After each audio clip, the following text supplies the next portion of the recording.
الحمد لله نحمده ونستعينه ونستغفره ونؤمن به ونتوكل عليه ونعوذ بالله من شرور أنفسنا ومن سيئات أعمالنا من يهده الله فلا مضل له ومن يضلله فلا هادي له ونشهد أن لا إله إلا الله وحده لا شريك له ونشهد أن سيدنا ونبينا ومولانا محمدا عبده ورسوله صلى الله تعالى عليه وعلى آله وأصحابه وبارك وسلم أما بعد فأعوذ بالله من الشيطان الرجيم بسم الله الرحمن الرحيم الله لا إله إلا هو له الأسماء الحسنى وهل أتاك حديث موسى بارك الله لنا ولكم في القرآن العظيم ونفعنا وإياكم بالآيات والذكر الحكيم हजरत उलमाए किराम मुहतरम हाजिरीन सूराए त्वाहार 8 নম্বর এবং 9 নম্বর আয়াত তিলাওয়াত করা হবে।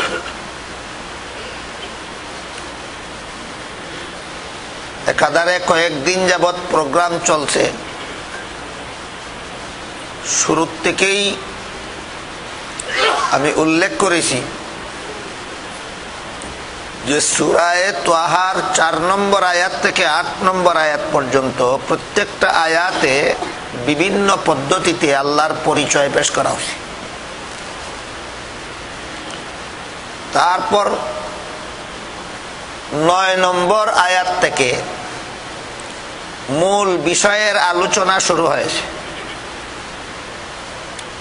সেই বিষয়টাও সূরার শুরুর দিকে আলোচনার সময় আমি বলে দিয়েছি যে বেদিন কাফিরেরা যেহেতু রাসূল করিম সাল্লাল্লাহু আলাইহি ওয়াসাল্লামকে বিভিন্নভাবে কষ্ট দিত, মুখের দ্বারা কষ্ট দিত, হাতের দ্বারা কষ্ট দিত, বিভিন্নভাবে জুলুম অত্যাচার করত, তাই সূরায়ে ত্বাহার ভিতরে আল্লাহ পূর্ববর্তী নবীগণের ঘটনা, বিশেষত হযরত মূসা আলাইহিস সালামের বিস্তারিত ঘটনার বিবরণ দিয়ে আল্লাহ আমাদের নবীকে এই মর্মে সান্ত্বনা দিয়েছেন যে নবীগণকে দুশমনেরা দুশমনি করার এবং কষ্ট দেওয়ার ব্যাপারটা একা আপনার বেলায় নয়, সকল নবীর বেলায় সমান। আপনি লক্ষ্য করে দেখুন মূসা আলাইহিস সালামকে দুশমনেরা কতভাবে কষ্ট দিয়েছে। এই মর্মে আমাদের নবীকে এই সূরার ভিতরে হযরত মূসা আলাইহিস সালামকে দুশমনেরা কিভাবে কষ্ট দিয়েছে এর বিবরণ দিয়ে আমাদের নবীকে আল্লাহ সান্ত্বনা দান করেছেন। এই হইল এই সূরার মোটামুটি বিষয়। বাকি রইল 4 নম্বর, 5 নম্বর, 6 নম্বর, 7 নম্বর, 8 নম্বর এই 5টা আয়াতে যেহেতু আল্লাহর পরিচয় আল্লাহ বিভিন্নভাবে ব্যক্ত করেছেন,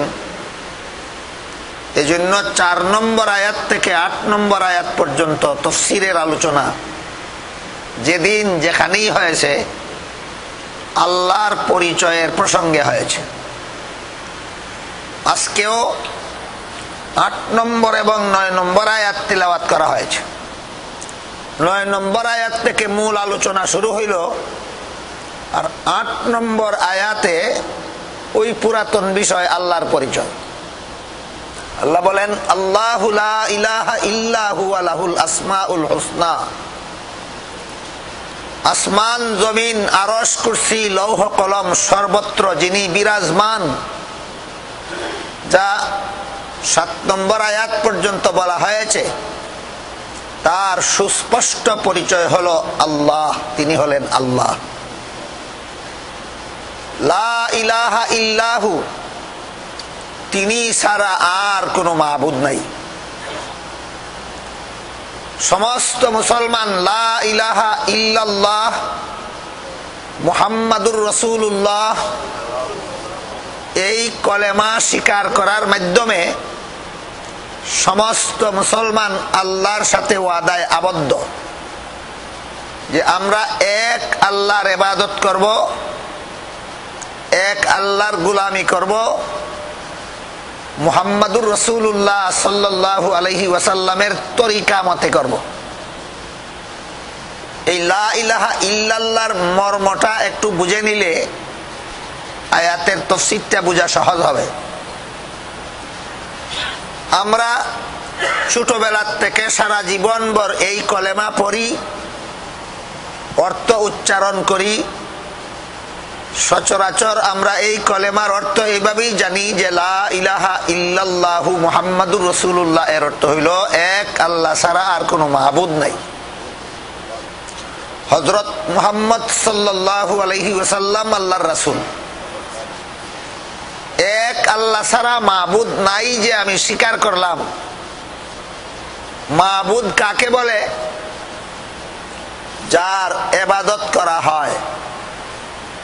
তাহলে লা ইলাহা ইল্লাল্লাহর মাধ্যমে যে আমি একমাত্র আল্লাহকে মাবুদ স্বীকার করলাম, কেন? আমি তার ইবাদত করব না বুঝাবার জন্য, না তার ইবাদত করব বুঝাবার জন্য? করব বুঝাবার জন্য। এই জন্য মুফাসসিরিনে কেরামে লেখেন, যারা লা ইলাহা ইল্লাল্লাহ স্বীকার করে আর আল্লাহর ইবাদত করে না, এরা লা ইলাহা ইল্লাল্লাহ মিথ্যা বলে। এখন তো কথাটা বুঝে আসে কিনা? লা ইলাহা ইল্লাল্লাহ স্বীকার করলাম মানেই হইল আমি এক আল্লাহর গোলামি করব, ওয়াদা করলাম। করলাম না গোলামি, করলাম না ইবাদত, করলাম না বন্দেগী। তাহলে আমার কথায় আর কাজে মিল না গরমিল? এই গরমিলের জন্য আল্লাহর কাছে জবাবদিহি করতে হবে। কাজেই আমাদের লা ইলাহা ইল্লাল্লাহ ঠিক করা দরকার।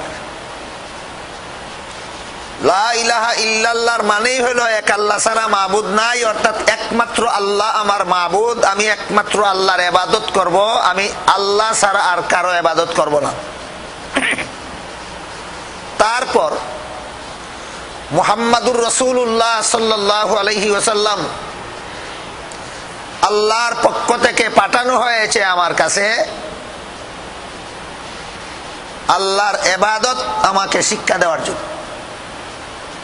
যেভাবে তিনি শিক্ষা দিয়েছেন আমি সেইভাবে করব, আমার নিজস্ব মন গড়া যুক্তি মতে করব না। সারমর্ম, আমি এক আল্লাহর বন্দেগী করব, মুহাম্মাদুর রাসূলুল্লাহর তরিকা মতে করব। বুঝলেন কিনা কলেমার মর্মটা? এক আল্লাহর বন্দেগী করব এবং মুহাম্মাদুর রাসূলুল্লাহ সাল্লাল্লাহু আলাইহি ওয়াসাল্লামের তরিকা মতে করব। তরিকা মানে পদ্ধতি। তিনি যে ইবাদত করার যে নিয়ম, যে পদ্ধতি শিক্ষা দিয়েছেন, আমি তার শিক্ষা দেওয়া নিয়মে, শিক্ষা দেওয়া পদ্ধতিতে আল্লাহ পাক রব্বুল আলামিনের ইবাদত করব। এখন কেউ যদি লা ইলাহা ইল্লাল্লাহ স্বীকার করে কিন্তু আল্লাহর ইবাদত করে না, তার যেমন কথায় আর কাজে মিল নাই, না কি বলেন আপনারা? আমার কথা বুঝে থাকলে মিল আছে না মিল নাই? ঠিক তেমনি ভাবে যারা লা ইলাহা ইল্লাল্লাহ স্বীকার করে, এক আল্লাহর ইবাদত করে, কিন্তু নবীর তরিকা মতে করে না, নিজের মন গড়া যুক্তি মতে করে, তারও কথায় কাজে মিল নাই। কোন ইবাদত কিভাবে করতে হবে সেটা আল্লাহ রাসূল আমাদের শিক্ষা দিয়েছেন। কেন কারো ব্যক্তিগত কোনো যুক্তি খাটবে না। মুফাসসিরিনে কেরাম তাফসীরের কিতাবে লিখেছেন, মানুষের নিজস্ব যুক্তি যদি আল্লাহ পাওয়ার জন্য যথেষ্ট হইতো, আল্লাহকে সন্তুষ্ট করার জন্য যথেষ্ট হইতো, পরকালের শান্তি এবং মুক্তি লাভ করার জন্য মানুষের নিজস্ব যুক্তি যদি যথেষ্ট হইতো, তাইলে 2,24,000 পয়গাম্বর পাঠানির কোনো দরকার হইতো না। আল্লাহ বলতেন, তোমার বিবেক মতো আমার ইবাদত করিয়া লও। আপনারা কি জানেন, আল্লাহ আমাদেরকে এইভাবে বলে দিয়েছেন যে তোমার যেভাবে, তোমার যুক্তিতে যেভাবে খাটে সেভাবে আমার ইবাদত করে নাও, না রসুলের তরিকা মতো করতে হবে? রসুলের তরিকা মতো। আমাদের বর্তমান সমাজে বহু মানুষ এরকম পায়, শরীয়তের বিধান তার বিবেক বুঝে আসে না, তার যুক্তিতে খাটে না, এই জন্য শরীয়তের বিধানের বিরুদ্ধে তার যুক্তি দিয়া তর্ক শুরু করে দেয়। অত্যন্ত খারাপ স্বভাব। তোমার যুক্তি তর্ক মতো আল্লাহর ইবাদত করতে পারলে রাসূল পাঠানির কোনো দরকার হইতো না। রাসূল পাঠানির একমাত্র দরকার তোমার বিবেক, তোমার যুক্তি, তোমার তর্ক মতে আল্লাহর গোলামি করলে হবে না। আল্লাহর গোলামি কিভাবে করতে হবে তা রাসূল শিক্ষা দিয়েছেন, ঠিক সেইভাবেই করতে হবে। এর কয়েকটা উদাহরণ দেখেন। দৈনিক 5 বেলার নামাজও আল্লাহর ইবাদত, জুমার নামাজও আল্লাহর ইবাদত, ঈদের নামাজও আল্লাহর ইবাদত, জানাজার নামাজও আল্লাহর ইবাদত। কতটা নামাজের কথা বললাম? 4টা। 5 বেলার নামাজ, জুমার নামাজ, ঈদের নামাজ, জানাজার নামাজ। নামাজেই সবটাই আল্লাহর ইবাদত। কিন্তু আপনারা একটু দয়া করে বলেন, 5 বেলার নামাজে আর জুমার নামাজের সিস্টেমে কিছু বেশ কম আছে? কেন একই সিস্টেমে করলে কি হয়? তোমার কথা মতো নয়, নবীর তরিকা মতো। জুমার নামাজে আর ঈদের নামাজে পদ্ধতিগত কিছু ব্যবধান আছে। কেন এক পদ্ধতিতে করলে কি হয়? তোমার যুক্তি মতো নয়, নবীর তরিকা মতো। ঈদের নামাজে আর জানাজার নামাজের পদ্ধতিতে কোনো পার্থক্য আছে? কেন পার্থক্য করবো? নামাজ তো নামাজ, ওই এক আল্লাহর বন্দেগী করতাম, সেজদা কতটা করে নিলেই হয়। পার্থক্য কেন? তোমার যুক্তি মতো নয়, তোমার তর্ক মতো নয়, নবীর শিক্ষা দেওয়া তরিকা মতো। যারা মানতে পারে তারা নির্ভেজাল মুসলমান। শরীয়তের এই পদ্ধতিগুলি, নিয়মগুলি যারা মানতে পারে না, শরীয়তের পদ্ধতির বিরুদ্ধে যারা নিজস্ব যুক্তি তর্ক খাটায়, এদের মুসলমানিতে ভেজাল আছে, ভেজাল। এইরকম বেজাল যারা করে তাদেরকে শরীয়তের পরিভাষায় বেদাতি বলা হয়। আর এরকম বেজাল করার নাম ওই বেদাত। হাদিস শরীফে রাসূল করিম সাল্লাল্লাহু আলাইহি ওয়াসাল্লাম বলেন, ইয়াকুম ওয়া মুহদাসাতিল উমুর ফাইন্না কুল্লা মুহদাসাতিন বিদআতুন ওয়া কুল্লা বিদআতিন দালালাহ ওয়া কুল্লা দালালাতিন ফিন্নার। অর্থাৎ সাবধান আমার উম্মত মুসলমানেরা, ধর্মের কাজে মন গড়া যুক্তি খাটাইতে যাইও না। ধর্মের কাজে মন গড়া যুক্তি খাটাইতে যাইও না। ধর্মের কাজ আমার শিক্ষা দেওয়া নিয়মে করবা। নবীর তরিকা মতে করলে হবে সুন্নত, মন গড়া যুক্তি মতে করলে হবে বেদাত। রাসূল বলেন, যারা বেদাত করে তারা জান্নাতের পথ হারাইয়া ফেলে, আর যারা জান্নাতের পথ হারাইয়া ফেলে জাহান্নামে তাদের ঠিকানা হয়। কথাটা পরিষ্কার, আরো পরিষ্কার ভাবে বোঝার জন্য আমি একটা উদাহরণ দিচ্ছি, শুনেন। ধরুন এক লোকের একটা দোকান আছে, দোকানে বেচা কিনা করার জন্য 3 জন কর্মচারী নিযুক্ত করল। তার ডিউটি দোকানের বেচা কিনার কাজ করবে, দোকানে থাকবে, দোকানে খাইবে, দোকানে ঘুমাইবে, এবং সে দোকানের মালিকের বেতন ভোগ করবে। একজন কর্মচারী দোকানে থাকে, দোকানে খায়, দোকানে ঘুমায়, কিন্তু বেচা কিনার কাজটা করে না। তার ডিউটি তো ছিল বেচা কিনার কাজ করা। আমরা লা ইলাহা ইল্লাল্লাহ স্বীকার করে আল্লাহর গোলামি করার ডিউটি বরণ করে নিয়েছি। আমার ডিউটি ওই আল্লাহর গোলামি করা দুনিয়াতে। যারা লা ইলাহা ইল্লাল্লাহ স্বীকার করার পরও আল্লাহর ইবাদত করে না, এরা ওই কর্মচারীর মতো যে মালিকের সাথে কন্ট্রাক্ট হয়েছিল, মালিকের কাজ করবে, মালিকের খায়, মালিকের ঘরে ঘুমায়, মালিকের ঘরে থাকে, কিন্তু মালিকের কাজ করে না। ঠিক তেমনি ভাবে আমরা যারা লা ইলাহা ইল্লাল্লাহ স্বীকার করেছি, ইবাদত বন্দেগী করি না, মালিকের খাই, মালিকের জগতে থাকি, মালিকের দেওয়া বাতাস টানি, মালিকের সৃষ্টি পানি পান করি, মালিকের কর্ম করি না, মালিকের গোলামি করি না। আমাদের উদাহরণ ওই কর্মচারীর মতো। এরকম কর্মচারীর মতো বন্দাও কি আল্লাহর আছে দুনিয়াতে? যারা মালিকের খায়, মালিকের সম্পদ বুক করে, মালিকের জগতে থাকে, মালিকের সাথে যে ডিউটি করার কথা ছিল ডিউটিটা করে না, আছে? এবার বলেন, এইরকম একটা কর্মচারীকে আপনি কি বেতন দিবেন? যে আপনার খায়, আপনার ঘরে থাকে, আপনার ঘরে ঘুমায়, কিন্তু আপনার কাজ করে না, কি বেতন দিবেন? দিবেন কোনো বেতন?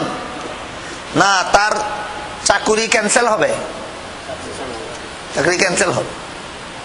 আল্লাহ পাক রব্বুল আলামিন এত বড় দয়াল, মরণের পূর্ব মুহূর্ত পর্যন্ত আল্লাহ আমাদেরকে সময় দিয়ে রাখছেন, চাকরি ক্যান্সেল করলাম না। আমার খাইতেছো, আমার জগতে ঘুমাইতেছো, আমার বাতাস ব্যবহার করতেছো, আমার আলু ব্যবহার করতেছো, আমার পানি ব্যবহার করতেছো, আমার সূর্য ব্যবহার করতেছো, আমার জমিন ব্যবহার করতেছো, আমার পথে ফিরে আসো, আমার গোলামিতে ফিরে আসো, আমার গোলামিতে ফিরে আসো।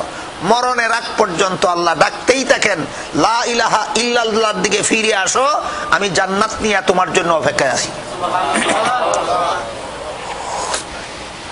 বুঝে থাকলে এবার বলেন, যারা আল্লাহর ইবাদত করে না, এরা আল্লাহর ফরমাবরদার গুলাম না নাফরমান গুলাম? নিমক হালাল না নিমক হারাম? যারা আল্লাহর গুলামি করে না, এরা আল্লাহর নিমক হারাম গুলাম। আল্লাহর খায়, আল্লাহর জগত থাকে, আল্লাহর সবকিছু ব্যবহার করে, কিন্তু আল্লাহর গুলামি করতে রাজি। 2 নম্বর কর্মচারীটা আপনার দোকানে থাকে, আপনার দোকানে খায়, আপনার দোকানে ঘুমায় এবং বেচা কিনার কাজ করে। প্রথমটা তো করে না, সেটা নিমক হারাম। আপনার 2 নম্বর কর্মচারী আপনার ঘরে থাকে, আপনার ঘরে খায়, আপনার বেচা কিনার কাজ করে, কিন্তু নিয়মের উল্টা করে। নিয়মের উল্টা কেমন? যেই মালটা আপনার কিনা ছিল 100 টাকায়, সেটা বেচেও 100 টাকায়। যেই মালটা কিনা ছিল 200 টাকায়, সেটা বিক্রিও করে 200 টাকায়। যেই মালটা কিনা ছিল 500 টাকায়, সেটা বিক্রিও করে 500 টাকা। তার যুক্তি হইল 500 টাকা এটার মূল্য, এই জন্য তো 500 টাকায় আমরা কিনেছি, সুতরাং মূল্য পরিবর্তন করবো কেন? এটা হলো তার যুক্তি।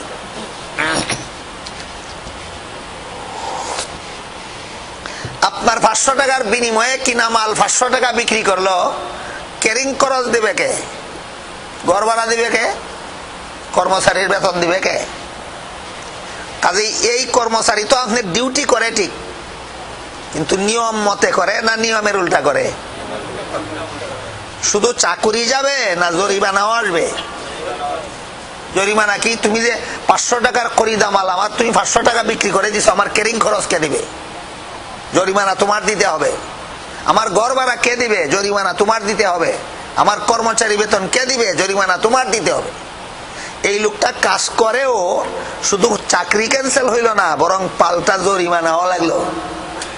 ঠিক তেমনি ভাবে যারা লা ইলাহা ইল্লাল্লাহু মুহাম্মাদুর রাসূলুল্লাহ স্বীকার করার পর আল্লাহর ইবাদত বন্দেগী করে, কিন্তু নবীর তরিকা মতে না, নিজস্ব যুক্তি খাটায়, নিজের যুক্তি খাটাইয়া নিজের বিবেক মতে করে, এদের শুধু চাকুরি যাবে না, জরিমানাও লাগবে। কেমন জরিমানা? হাদিস শরীফে রাসূল করিম সাল্লাল্লাহু আলাইহি ওয়াসাল্লাম বলেন, যারা আল্লাহর ইবাদত বন্দেগী সুন্নত তরিকা মতে না করে মন গড়া পদ্ধতিতে করে, এদের জীবনের কোনো ফরজ বন্দেগীও আল্লাহর কাছে কবুল হবে না, কোনো নফল বন্দেগীও আল্লাহর কাছে কবুল হবে না। যেটা ঠিক মতে করেছিল ওইটাও ক্যান্সেল, ওইটা হলো জরিমানা। যারা একটা বন্দেগী মন গড়া তরিকা মতে করে, এদের আরেকটা বন্দেগী যেটা ঠিক মতে করেছিল সেইটাও বাতিল, কারণ ওইটা তোমার জরিমানা। কোন অপরাধের জরিমানা? মুফাসসিরিনে কেরাম লেখেন তার অপরাধ হইল কোন ইবাদত কোন মুসলমান মন গড়া পদ্ধতিতে করার যুক্তি দেওয়ার মানেই হইল এই ইবাদত কোন নিয়মে করতে হবে এটা মুহাম্মাদুর রাসূলুল্লাহ থেকে আমি ভালো জানি, মুহাম্মাদুর রাসূলুল্লাহ থেকে আমি ভালো জানি। এই অপরাধের জরিমানা তোমার জীবনে যত বন্দেগী করবা সমস্ত বন্দেগী বাতিল। তুমি পরোক্ষভাবে তুমি ইনডাইরেক্ট নবী হওয়ার দাবি করেছো।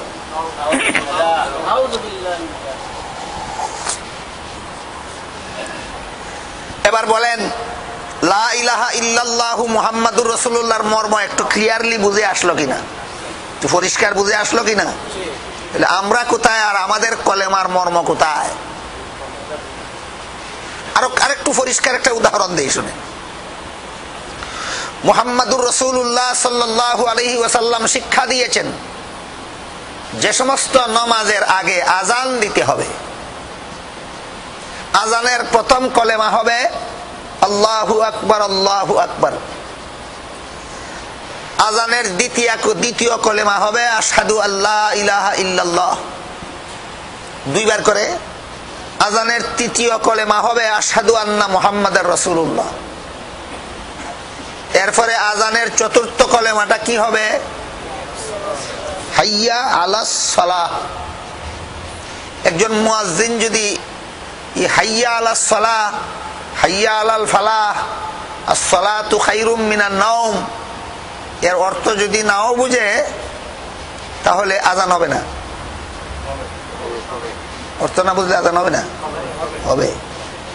তাহলে আযান অর্থ বুঝার সাথে সম্পর্ক না মুসল্লিদের কানে এই কলেমাগুলির আওয়াজ পৌঁছাইয়া দেওয়ার সাথে সম্পর্ক? আরো সহজ একটা উদাহরণ বুঝে।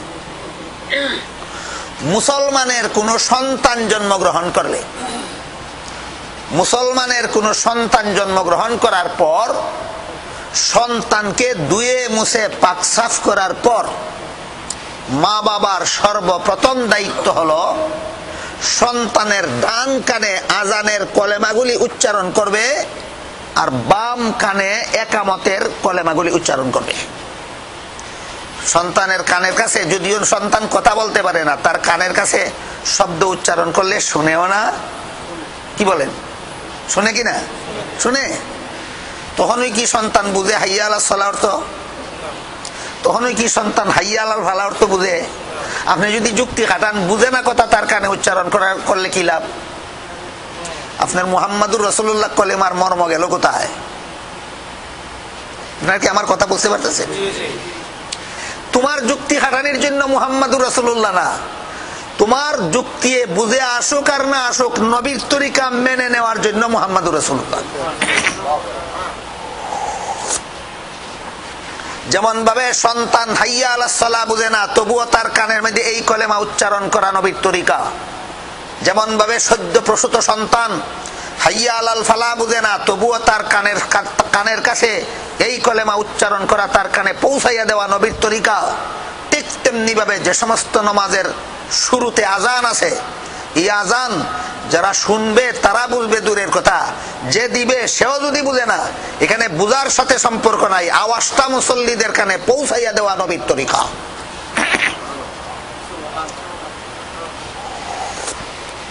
এখানে যদি আপনি একটু যুক্তি খাটাইতে চান, হাইয়া আলাস সালাহ অর্থ নামাজে আসো, নামাজে আসো।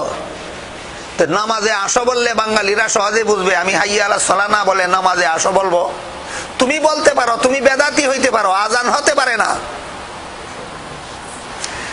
মিনারায় দাঁড়াইয়া যদি বলে নামাজে আসো নামাজে আসো, পয়লা কলেমাটা কি? আল্লাহু আকবার আল্লাহু আকবার। মুসল্লি মিনারায় দাঁড়াইয়া বলে আল্লাহ সকলের বড়, আল্লাহ সকলের বড়। এরপরের কলেমাটা কি? আশহাদু আল্লা ইলাহা ইল্লাল্লাহ, আমি সাক্ষ্য দিতেছি আল্লাহ ছাড়া কোনো মাবুদ নাই। এরপরের কলেমাটা কি? আশহাদু আন্না মুহাম্মাদার রাসূলুল্লাহ, আমি সাক্ষ্য দিতেছি হযরত মুহাম্মদ সাল্লাল্লাহু আলাইহি ওয়াসাল্লাম আল্লাহর রাসূল। এরপরের কলেমাটা হাইয়া আলাস সালাহ, না কইয়া কয় নামাজে আসো। এরপরের কলেমাটা হাইয়া আলাল ফালাহ, তা না বলে বলে সাফল্যের দিকে আসো। বলেন মুহাম্মদি আযান না বিদাতি আযান? মুহাম্মদি আযান নয়, এটা সুন্নতি আযান নয়, এটা বিদাতি আযান, এটা আযান নয়, এটা আযান নিয়া খেলা, আযান নিয়া তামাশা। আজান নিয়ে খেলা হবে, আজান নিয়ে তামাশা হবে। বুঝে থাকলে বলেন, আজান দেওয়া এবং আজান শোনা অর্থ বুঝার সাথে সম্পর্ক না শব্দ উচ্চারণ করা এবং আওয়াজ কানে পৌঁছানোর সাথে সম্পর্ক? আওয়াজ কানে পৌঁছানোর সাথে।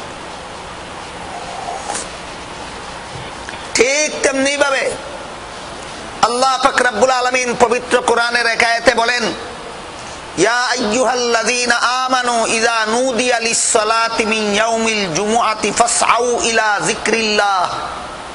হে ঈমানদারগণ, জুমার দিনে যখন আজান দেওয়া হয়, কাম টু প্রেয়ার বলা হয় না হাইয়া আলাস সালাহ বলা হয়?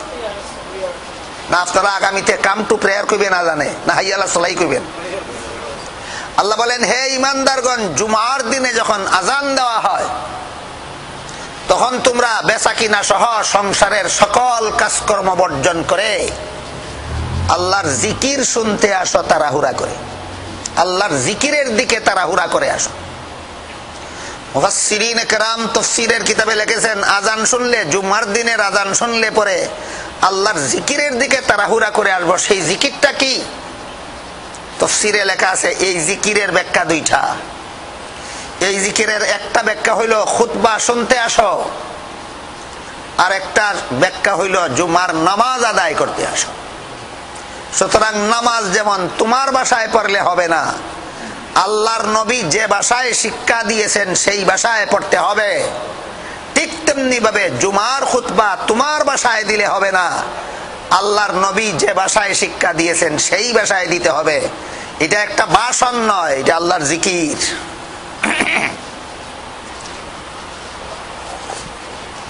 কেউ পণ্ডিতি করে শব্দের অর্থ নিয়ে, খুতবা শব্দের অর্থ ভাষণ।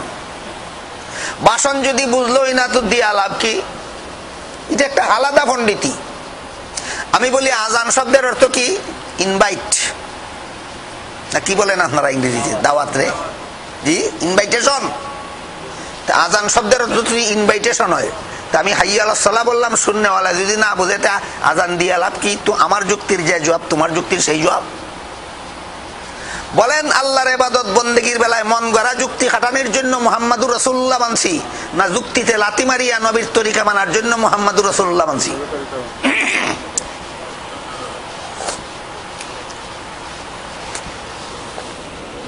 কাজেই আজান শব্দের অর্থ দাওয়াত, যে কোনো ভাষায় দিলে হবে না, নবী যে ভাষায় শিক্ষা দিয়েছেন সেই ভাষায় দিতে হবে। খুতবা শব্দের অর্থ ভাষণ, মন গড়া যুক্তিতে দিলে হবে না, নবী যে ভাষায় শিক্ষা দিয়েছেন সেই ভাষায় দিতে হবে। এই জন্য হাদিস শরীফে রাসূল করিম সাল্লাল্লাহু আলাইহি ওয়াসাল্লাম ফরমান, ইয়াকুম ওয়া মুহদাসাতিল উমুর ফাইন্না কুল্লা মুহদাসাতিন বিদআতুন ওয়া কুল্লা বিদআতিন দালালা ওয়া কুল্লা দালালাতিন ফিন্নার। হে আমার উম্মত মুসলমানেরা, ইবাদত বন্দেগী আমার তরিকায় করো, মন গড়া যুক্তি খাটাইতে যাইও না। মন গড়া যুক্তি, ইবাদতের বেলায় মন গড়া যুক্তি খাটাইলেই বেদাত। ইবাদতের বেলায় মন গড়া যুক্তি খাটাইলেই বেদাত। আর বেদাত করলেই জান্নাতের পথ হারাবে, জান্নাতের পথ হারাইলেই জাহান্নামে। এই জন্য বিভিন্ন হাদিসে আল্লাহ রাসূল পরিষ্কার বলে দিয়েছেন, লা ইলাহা ইল্লাল্লাহ স্বীকার করা ছাড়া জাহান্নাম থেকে রেহাই পাওয়ার কোনো উপায় নাই। বিভিন্ন হাদিসে আল্লাহ রাসূল ঘোষণা দিয়েছেন, আমার আবির্ভাবের পর থেকে কিয়ামত পর্যন্ত মুহাম্মাদুর রাসূলুল্লাহ মানা ছাড়া জাহান্নাম থেকে নাজাত পাওয়ার কোনো উপায় নাই। মুহাম্মাদুর রাসূলুল্লাহর আবির্ভাবের পর থেকে কিয়ামত পর্যন্ত অন্য কোন নবীর তরিকা মতে ইবাদত করলেও হবে না। এর একটা উদাহরণ শুনেন। হযরত আদম আলাইহিস সালাম একজন নবী ছিলেন। তো ইনি যখন দুনিয়াতে আসলেন, আল্লাহ পাক রব্বুল আলামিন তার ঘরে প্রতি বছর 2টা করে জমা সন্তান জন্ম দিতেন। একটা ছেলে একটা মেয়ে আগের বছর জন্ম হইতো, পরের বছর আবার একটা ছেলে একটা মেয়ে একসাথে জন্ম হইতো, পরের বছর আবার একটা ছেলে একটা মেয়ে একসাথে জন্ম হইতো। আল্লাহর নির্দেশ ছিল, আগের বছরের ছেলের কাছে পরের বছরের মেয়ে বিয়া দাও, আর পরের বছরের ছেলের কাছে আগের বছরের মেয়ে বিয়া দাও। বুঝে থাকলে বলেন, আদম আলাইহিস সালাম নিজের মেয়েদেরকে কার ছেলের কাছে বিয়া দিতেন? নিজের ছেলের কাছে। এটি ছিল আদম আলাইহিস সালামের শরীয়তে নিয়ম তরিকা। বর্তমান যুগে যদি কোনো মুসলমান নিজের মেয়েকে নিজের ছেলের কাছে বিয়া দিয়া বলে আদমে দিলে যদি হালাল হয় আমি দিলে হারাম হবে কেন? দলিল হবে না শয়তানি? কেন একজন নবীর আমল আমার জন্য শয়তানি হইয়া গেল কেন? ওই রুল এটা ক্যান্সেল হইয়া গেছে, ওই বিধান এটা রহিত হইয়া গেছে। এই বিধান এখন আর বলবৎ নয়। এখন আল্লাহ পাক রব্বুল আলামিন বিধান দিয়েছেন, হুররিমাত আলাইকুম উম্মাহাতুকুম ওয়া বানাতুকুম ওয়া আখাওয়াতুকুম। এই লম্বা আয়াতে আল্লাহ বলেছেন তোমাদের বোনকে তোমাদের জন্য বিবাহ করা হারাম ঘোষণা করা হইল। কাজেই যে নবীর আবির্ভাবের আমলে উম্মতে দুনিয়াতে আসবে সেই নবীর তরিকা মতো ইবাদত বন্দেগী করলে আল্লাহর কাছে কবুল হবে। মন গড়া যুক্তি মতে করলেও কবুল হবে না।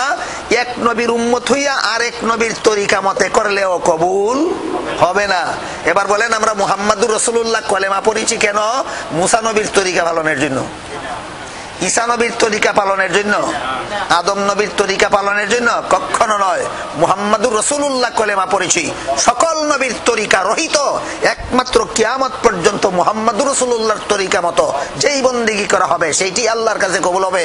মুহাম্মাদুর রাসূলুল্লাহর তরিকা বাদ দিয়া মন গড়া করলেও মরদুদ, অন্য নবীর তরিকা মতে করলেও মরদুদ, গ্রহণযোগ্য নয়, প্রত্যাখ্যাত হবে। এতক্ষণ পর্যন্ত শুধু আমি আপনাদেরকে কলেমার মর্মটা বুঝাবার চেষ্টা করলাম। আল্লাহু লা ইলাহা ইল্লাহু। এতদিন পর্যন্ত সূরা তাহার 4 নম্বর আয়াত থেকে 8 নম্বর আয়াত পর্যন্ত যার পরিচয় দেওয়া হইল, আল্লাহ বলেন পরিষ্কার ভাষায় তার নাম হইল আল্লাহ।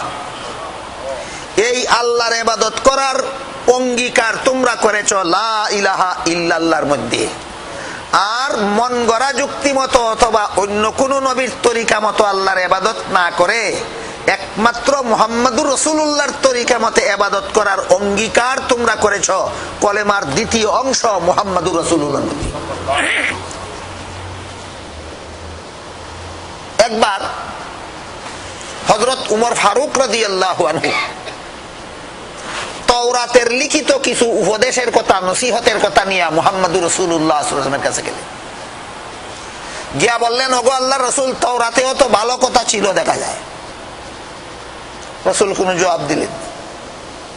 আবার উমর বলেন, হুজুর তাওরাতে যে সমস্ত ভালো কথা আছে এগুলি আমরা পড়লে অসুবিধা কি? রাসূলের চেহারা এর মধ্যে রাগের আলামত দেখা গেল, চেহারা লাল হয়ে গেল। আবার যখন উমর বললেন, হুজুর তাওরাতের মধ্যে যে সমস্ত ভালো কথা আছে সেইগুলি আমরা ফলো করতে পারবো না কেন?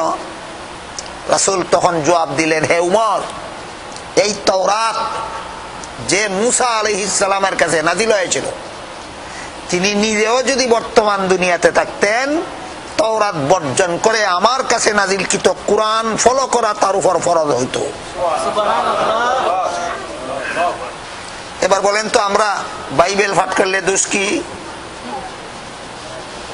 আমরা গীতা পাঠ করলে দোষ কি? আমরা ত্রিপিটক পড়লে দোষ কি?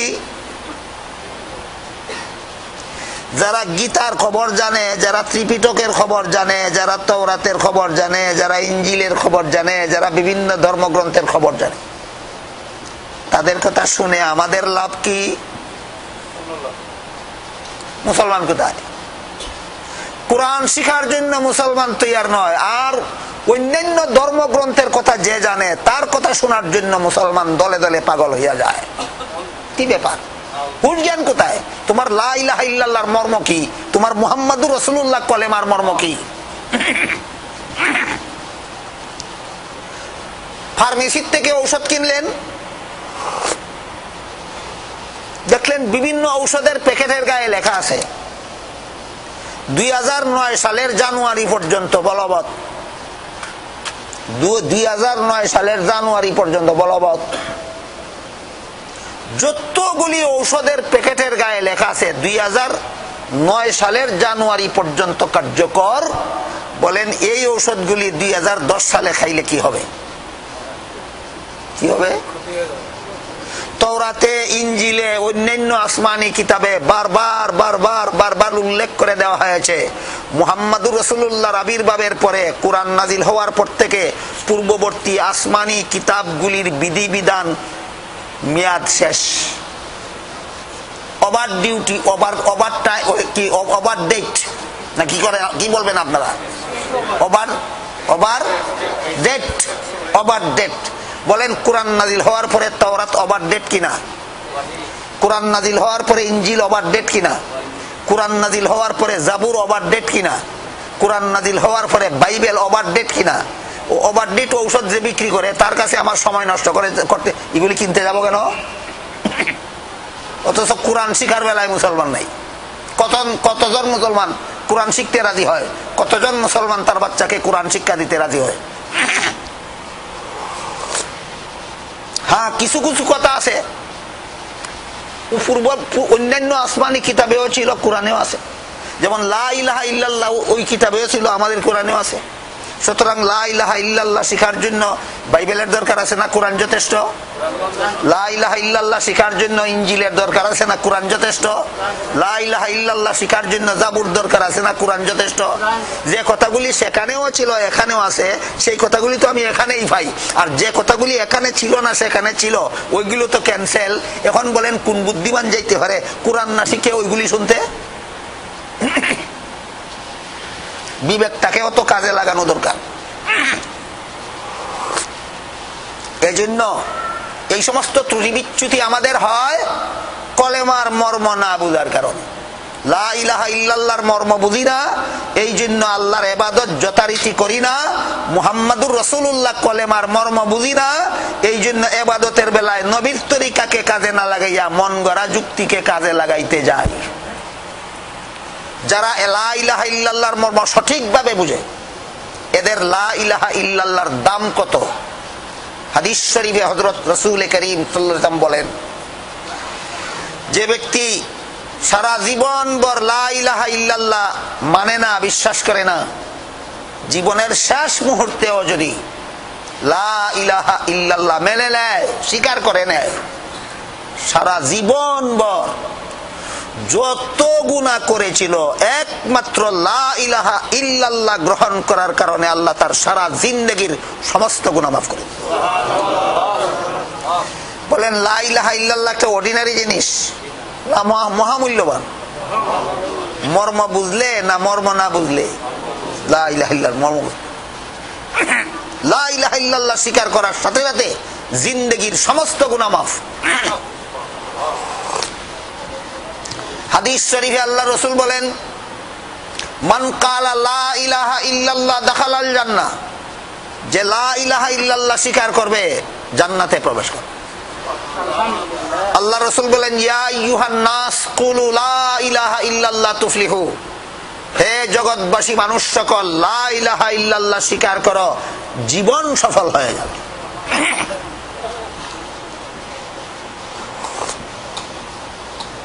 এক হাদিসে উল্লেখ আছে, কিয়ামতের দিন গুনাহগার মুসলমান উম্মতেরা যে জাহান্নামে যাবে, আল্লাহ রাসূল বারবার সুপারিশ করবেন।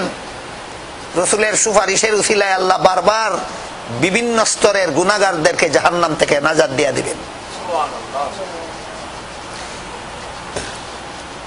আল্লাহ পাক রব্বুল আলামিন একটা বিশেষ ঘটনা উপলক্ষে মুহাম্মদুর রাসূলুল্লাহ সাল্লাল্লাহু আলাইহি ওয়াসাল্লামকে একবার বলেছিলেন, ওয়ালা সাউফা ইউতিকা রাব্বুকা ফাতারদা, আল্লাহ আপনাকে সন্তুষ্ট করে দিবেন।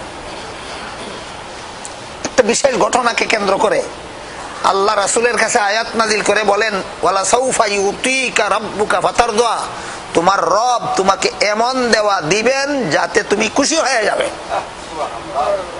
এই আয়াত নাজিল হওয়ার পরে আল্লাহ রাসূল বলেন, আল্লাহ যদি আমাকে খুশি করে দেন তাহলে আমি আমার একটা উম্মত যতক্ষণ জাহান্নামে থাকবে ততক্ষণ পর্যন্ত খুশি হইব না।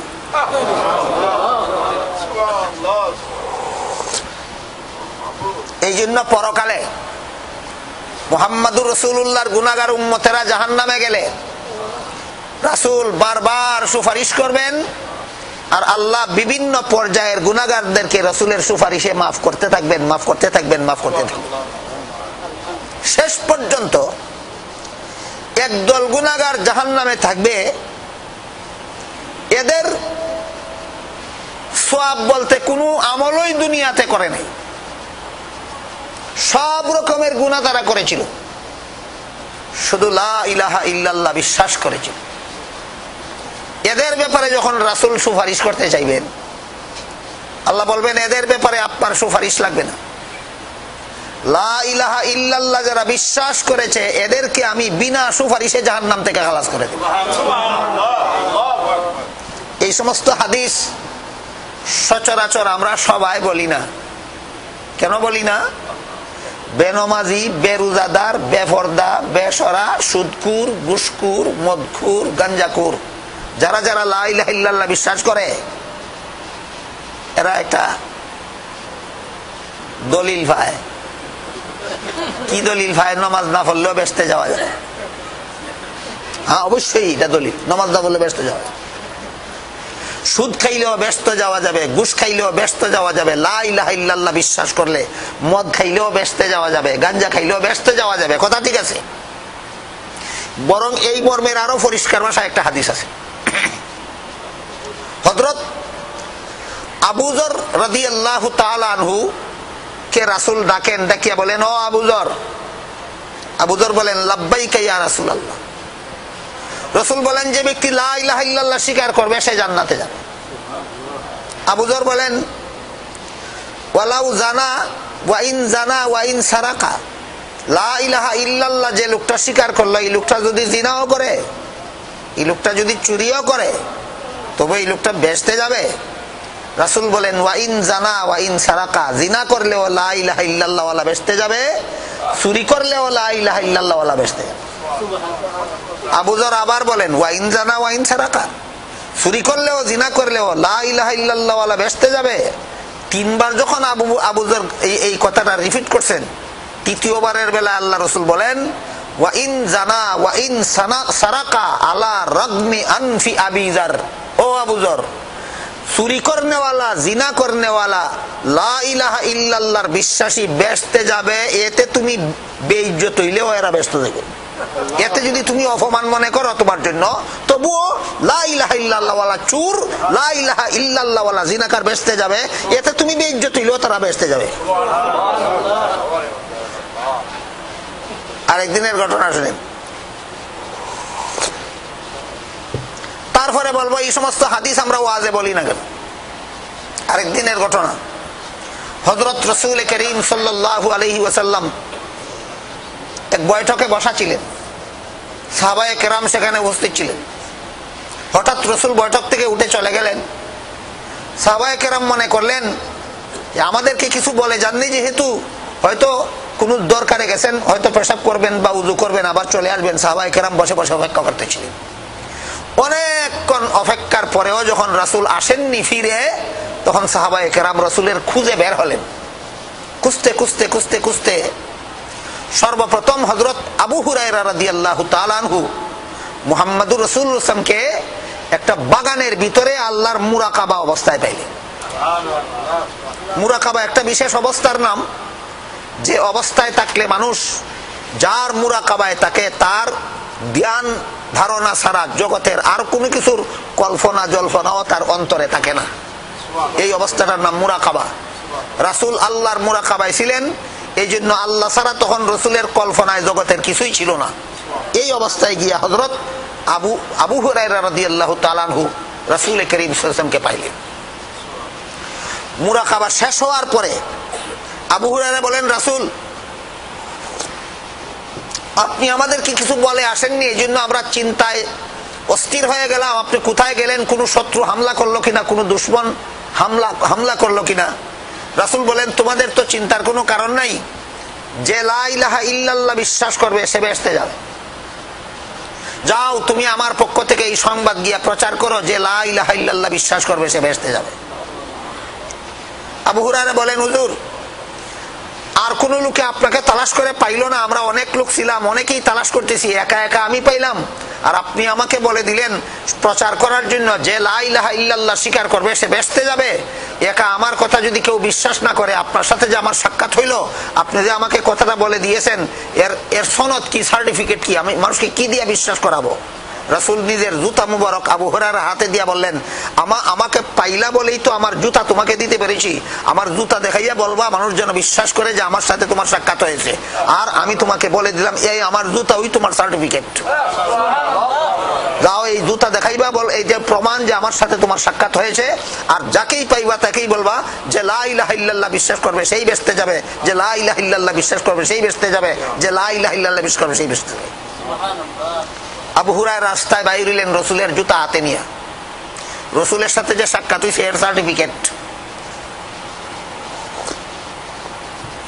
যাইতে যাইতে যাইতে যাইতে বলতে বলতে যখন উমরের সাথে দেখা হইলো, আবু হুরায়রা বলেন, উমর, রসুলের সাথে আমার সাক্ষাৎ হয়েছে, এই দেখো রসুলের জুতা মুবারক আমাকে দিয়া দিয়েছেন, এই কথার প্রমাণ যে উনার সাথে আমার সাক্ষাৎ হয়েছে। তিনি বলে দিয়েছেন যাকেই পাই আমি যেন বলে দেই লা ইলাহা ইল্লাল্লাহ যারা বিশ্বাস করবে তারাই বেহেশতে যাবে। এই কথাটা বলার সাথে সাথে হযরত উমর আবু হুরায়রার বুকে এমন জোরে ধাক্কা মারছেন, একেবারে চিত হইয়া মাটিতে পড়ে গেছে। আবু হুরায়রা মনে খুব দুঃখ পাইলেন, মাটির থেকে উঠলেন, আবার ফিরে রসুলের দিকে রওনা হইলেন বিচার দেওয়ার জন্য। রসুল, আপনার শিক্ষা দেওয়া কথা বললাম, উমর আমাকে মারলেন কেন, কোন অপরাধে? উমরও আবু হুরায়রার সাথে রওনা হইছেন, তার সাথে গেলে তো রসুলের সাক্ষাৎ হওয়া যাবে, রসুলকে বলবো এমন কথা বললে মানুষ নামাজ বন্দেগী আর করবে নাকি? দুজন একসাথে রসুলের দরবারে উপস্থিত হইয়া আবু হুরায়রা বলেন, হুজুর আপনি শিক্ষা দিলেন, আপনার শিক্ষা দেওয়া কথা বললাম, এই কথা বলার কারণে উমর আমাকে মারলেন কেন, বিচার চাই।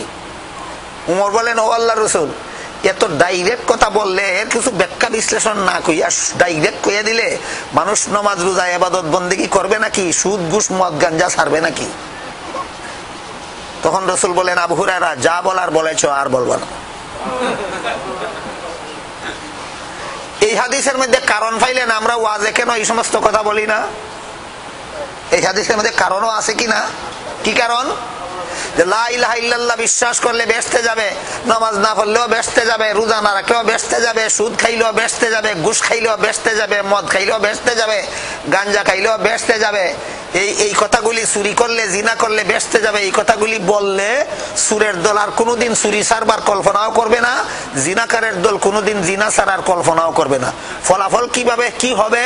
বেহেশতে তো যাবে, কিন্তু এর আগে কি হবে সেই কথা আর কল্পনাও করবে না।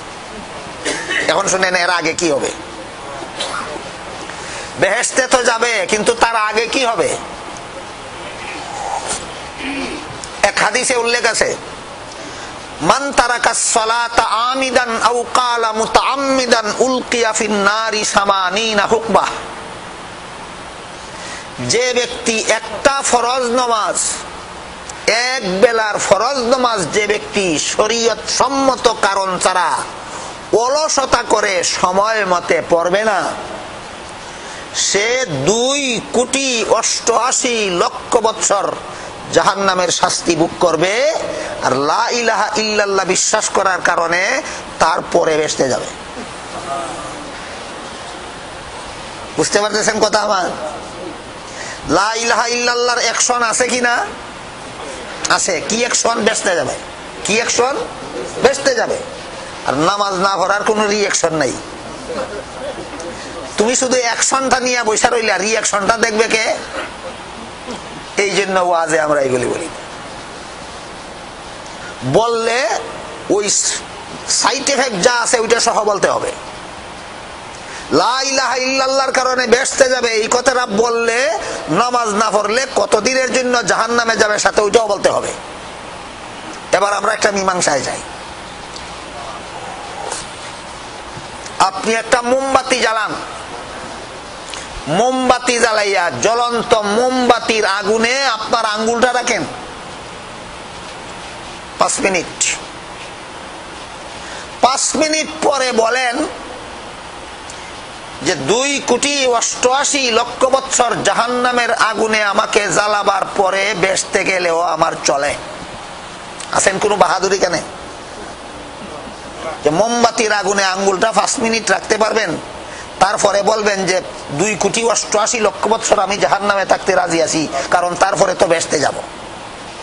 আছেন কোন বাহাদুর? নাই। এবার নিজের বিবেককে জিজ্ঞেস করুন যে মোমবাতির আগুনের মধ্যে 5 মিনিট আপনি আঙ্গুলটা রাখতে পারবেন না, জাহান্নামের আগুনের মধ্যে শরীরটা ডুবাইয়া 2,88,00,000 বছর কোন সাহসে থাকবেন? কাজেই শুধু লা ইলাহা ইল্লাল্লাহর অ্যাকশনের কথা বলবো না সকল প্রকার পাপের রিঅ্যাকশনের কথাও সাথে সাথে বলতে হবে? এইটা হইল ওয়াজের পদ্ধতি, এইটা হইল ওয়াজের নিয়ম। শুধু ফজিলতের কথা বলে দিলে নামাজ নাই, রোজা নাই, ইবাদত নাই, বন্দেগী নাই, হালাল হারাম নাই, গড়াইয়া চললো লা ইলাহা ইল্লাল্লাহ বিশ্বাস করে বেঁচতে হবে, এর আগে কি হবে খবর নাই।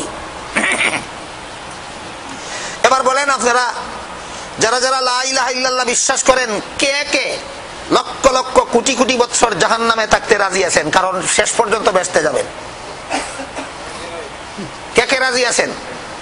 লক্ষ বছর জাহান্নামের আগুনে থাকতে কতজন রাজি আছেন?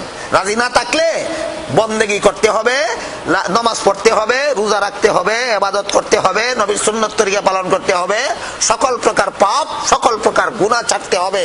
সোজা কথা, জাহান্নামের আগুনে লক্ষ লক্ষ কোটি কোটি বছরের শাস্তি ভোগ করার পরে লা ইলাহা ইল্লাল্লাহর অ্যাকশনে বেহেশতে যাইতে চান না জাহান্নামের আগুন ছোঁয়ার আগে জান্নাতে যাইতে চান? সইবার আগে যাইতে হইলে কি করতে হবে? ওই লা ইলাহা ইল্লাল্লাহ কথায় আর কাজে মিল করতে হবে।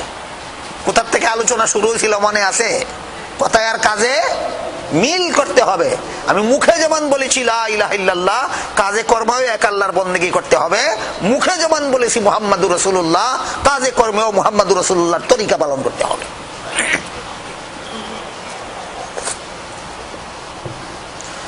আর এক হাদিসে উল্লেখ আছে হযরত মুসা আলাইহিস সালাম আল্লাহর কাছে আরজ করলেন, ওগো আল্লাহ, আমাকে আলাদা মর্যাদার একটা জিকির শিখাইয়া দিন, আলাদা মর্যাদার জিকির। আল্লাহ বলেন, মুসা জিকির করুন লা ইলাহা ইল্লাল্লাহ। মুসা আলাইহিস সালাম বলেন, এই জিকির তো সমস্ত মুমিনেরই আছে, সাধারণ উম্মতেরও তো এই জিকির আছে, আমার জিকিরটা আলাদা হইল কোথায়?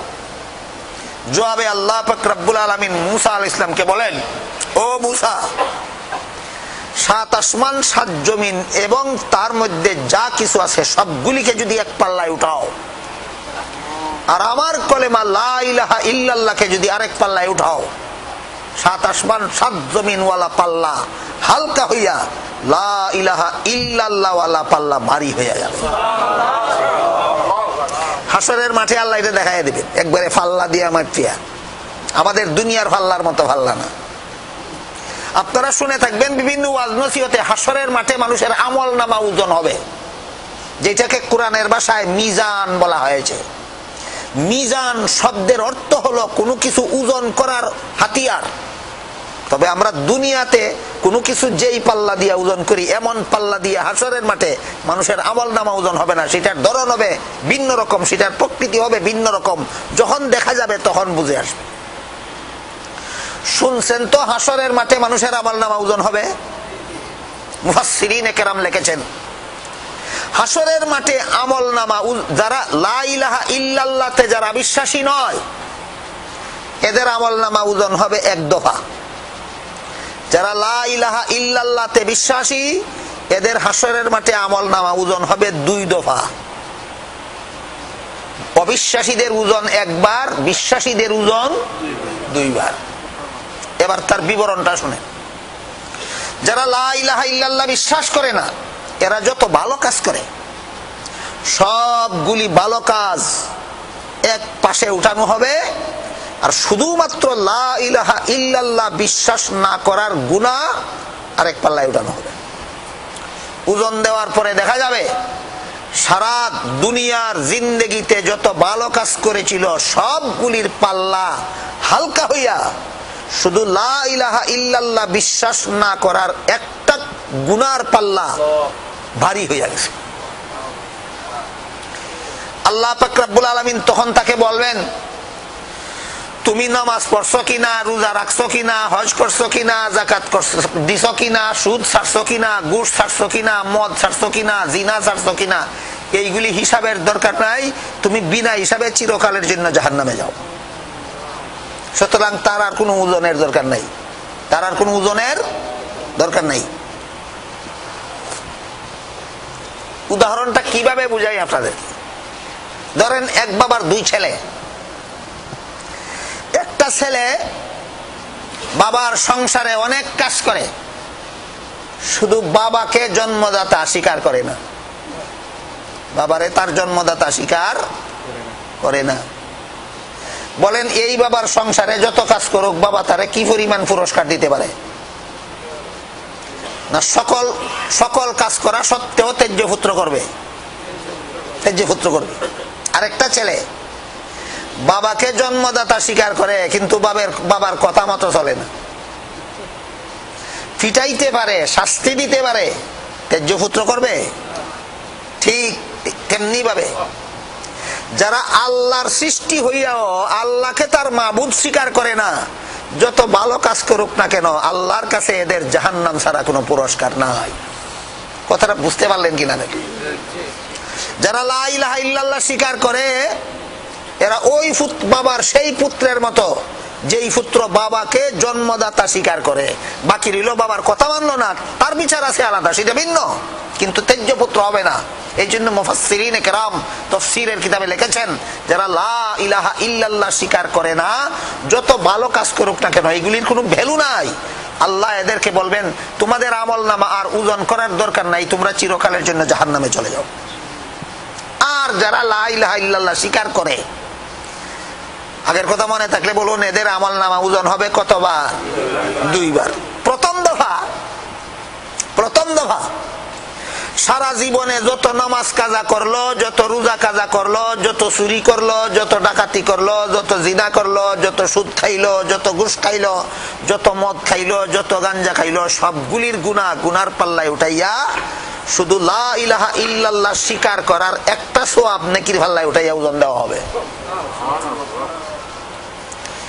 ওই ওজনে দেখা যাবে সারা জিন্দেগির সমস্ত গুনার পাল্লা থেকে লা ইলাহা ইল্লাল্লাহ স্বীকার করার পাল্লা ভারী হয়ে গেছে। 8 নম্বর আয়াত, আল্লাহু লা ইলাহা ইল্লাহু আলাহুল আসমাউল হুসনা। 4 নম্বর আয়াত থেকে যে যার পরিচয় দেওয়া হইল তিনি হইলেন আল্লাহ, তিনি ছাড়া তোমাদের আর কোনো মাবুদ নাই। লা ইলাহা ইল্লাল্লাহর মর্ম যখন আমল লা ইলাহা ইল্লাল্লাহ ওয়ালা পাল্লা ভারী হয়ে যাবে আর সারা জিন্দেগির সমস্ত গুনার পাল্লা হালকা হয়ে যাবে, তখন আল্লাহ তাদেরকে বলবেন তাদের মতো আগে যারা এক দফা ওজন হয়েছে চিরকালের জন্য যারা জাহান্নামে গেছে, তোমার প্রথম দফার ওজনে সাব্যস্ত হইল তুমি চিরকালের জন্য তাদের সাথে জাহান্নামী হবে না। তারপরে দ্বিতীয় দফার ওজনে দেখা যাবে তুমি চিরকালের জন্য জাহান্নামে না গেলেও দীর্ঘকালের জন্য জাহান্নামে যাওয়ার মতো তোমার কোনো অপরাধ আছে কিনা, ওইটা দ্বিতীয় দফার ওজনে ধরা পড়বে। দ্বিতীয় দফা লা ইলাহা ইল্লাল্লাহ ওয়ালাদের লা ইলাহা ইল্লাল্লাহর ওজন আর হবে না। এখন নমাজের ওজন, রোজার ওজন, হজের ওজন, যাকাতের ওজন, আর চুরির ওজন, আর ডাকাতির ওজন, খুন খারাপির ওজন, জিনা ব্যভিচারের ওজন হবে। সারা জিন্দেগির সমস্ত বন্দেগি সওয়াবের পাল্লায় উঠাইয়া সারা জিন্দেগির সমস্ত গুনার পাল্লায় উঠাইয়া ওজন দেওয়া হবে। ওই দ্বিতীয় দফার ওজনে যদি নেকির পাল্লা ভারী হয় জাহান্নামে যাওয়ার আগেই জান্নাতে যাবে। দ্বিতীয় দফার ওজনে যদি গুনার পাল্লা ভারী হইয়া যায় তাহলে আগে জাহান্নামে যাইতে হবে, লক্ষ লক্ষ কোটি কোটি বছর জাহান্নামের শাস্তি ভোগ করার পরে লা ইলাহা ইল্লাল্লাহর অ্যাকশন আসবে, নাজাত পাবে। বিবরণ বুঝে থাকলে এবার বলেন আপনারা ফার্স্ট টাইমে এই জান্নাতে যাইতে চান না সেকেন্ড টাইমে? ফার্স্ট টাইমে যেতে হইলে নামাজ ছাড়াও চলবো, সুদ ঘুষ মদ গাঞ্জা থাকলেও ফার্স্ট টাইমে জান্নাতে যাওয়া যাবে না। তাহলে যারা নামাজ নাই যাদের আমলে, রোজা নাই যাদের আমলে, চুরি ডাকাতি সুদ ঘুষ মদ গাঞ্জা আছে যাদের আমলে, তাদেরকে আবার বলি একটা মোমবাতি জ্বালিয়ে আঙ্গুলটা রাখেন 5 মিনিট। 5 মিনিট যদি দুনিয়ার মোমবাতির আগুনে আঙ্গুল রাখার মতো সাহস না রাখেন, জীবন ভর নামাজ না পড়ে, জীবন ভর বন্দেগী না করে, জীবন ভর হারাম কাজ করে কোটি কোটি বছর জাহান্নামের আগুনে জ্বলার জন্য তৈয়ার হইলেন কোন সাহসে? এই জন্য ফার্স্ট টাইমে জাহান্নামে যাইতে হইলে ওয়াজের দরকার। ওয়াজ শুনতে হবে, ওয়াজ বুঝতে হবে, ওয়াজ আমল করতে হবে। আল্লামা ইমাম ফখরুদ্দিন রাজি রহমাতুল্লাহি আলাইহি, পৃথিবীর বিখ্যাত মুফাসসিরে কোরআন, তার অমর গ্রন্থ তাফসীরে কবিরে লেখেন, লা ইলাহা ইল্লাল্লাহ যারা মুখে উচ্চারণ করে এরা আবার 4 দল। লা ইলাহা ইল্লাল্লাহ যারা মুখে উচ্চারণ করে এরা আবার কত দল? 4 দল। একদল লা ইলাহা ইল্লাল্লাহ উচ্চারণ করনেওয়ালা, শুধু মুখেই উচ্চারণ করে, অন্তরে বিশ্বাস নাই, না আল্লাহ একজন, এটা ঠিক না, এরা মুনাফিক। এরা যারা লা ইলাহা ইল্লাল্লাহ কোনোদিন স্বীকার করে না তাদের চেয়েও ভয়ঙ্কর শাস্তির যোগ্য। কারণ যারা লা ইলাহা ইল্লাল্লাহ স্বীকার করে না এরা মুমিন হতে পারে না, কিন্তু বাটপার না, সরল। আর যারা মুখে উচ্চারণ করে লা ইলাহা ইল্লাল্লাহ আর অন্তরে বিশ্বাস করে না, এরা বেঈমানও বাটপারও। কথা বুঝলেন কিনা দেখেন, বেঈমানও বাটপারও, এদের নাম মুনাফিক। আল্লাহ পাক রব্বুল আলামিন এক আয়াতে বলেন, ইন্নাল মুনাফিকিনা ফিদ দারকিল আসফালি মিনান নার। মুনাফিকরা জাহান্নামের অতল তলে থাকবে, অর্থাৎ সবচেয়ে কঠিন শাস্তি হবে জাহান্নামে মুনাফিকদের। লা ইলাহা ইল্লাল্লাহ ওয়ালা একদল, যাদের মুখে আছে লা ইলাহা ইল্লাল্লাহ, অন্তরে যাদের লা ইলাহা ইল্লাল্লাহ নাই, এদের নাম মুনাফিক। আর একদল লা ইলাহা ইল্লাল্লাহ ওয়ালা, যাদের অন্তরে লা ইলাহা ইল্লাল্লাহ আছে, অন্তরে লা ইলাহা ইল্লাল্লাহ আছে কিন্তু মুখে উচ্চারণ করে না। দেখা যাবে তুমি কি কারণে মুখে উচ্চারণ করো। যদি এমন একটা পরিস্থিতি দাঁড়ায় যে এই মুহূর্তে লা ইলাহা ইল্লাল্লাহ উচ্চারণ করলে তারে শত্রুরা হত্যা করে ফেলবে, শত্রুর হামলা থেকে প্রাণ বাঁচাবার জন্য যদি উচ্চারণ না করে থাকে, কিন্তু অন্তরে যদি লা ইলাহা ইল্লাল্লাহর বিশ্বাস থাকে, তাহলে সেও নাজাত পাবে।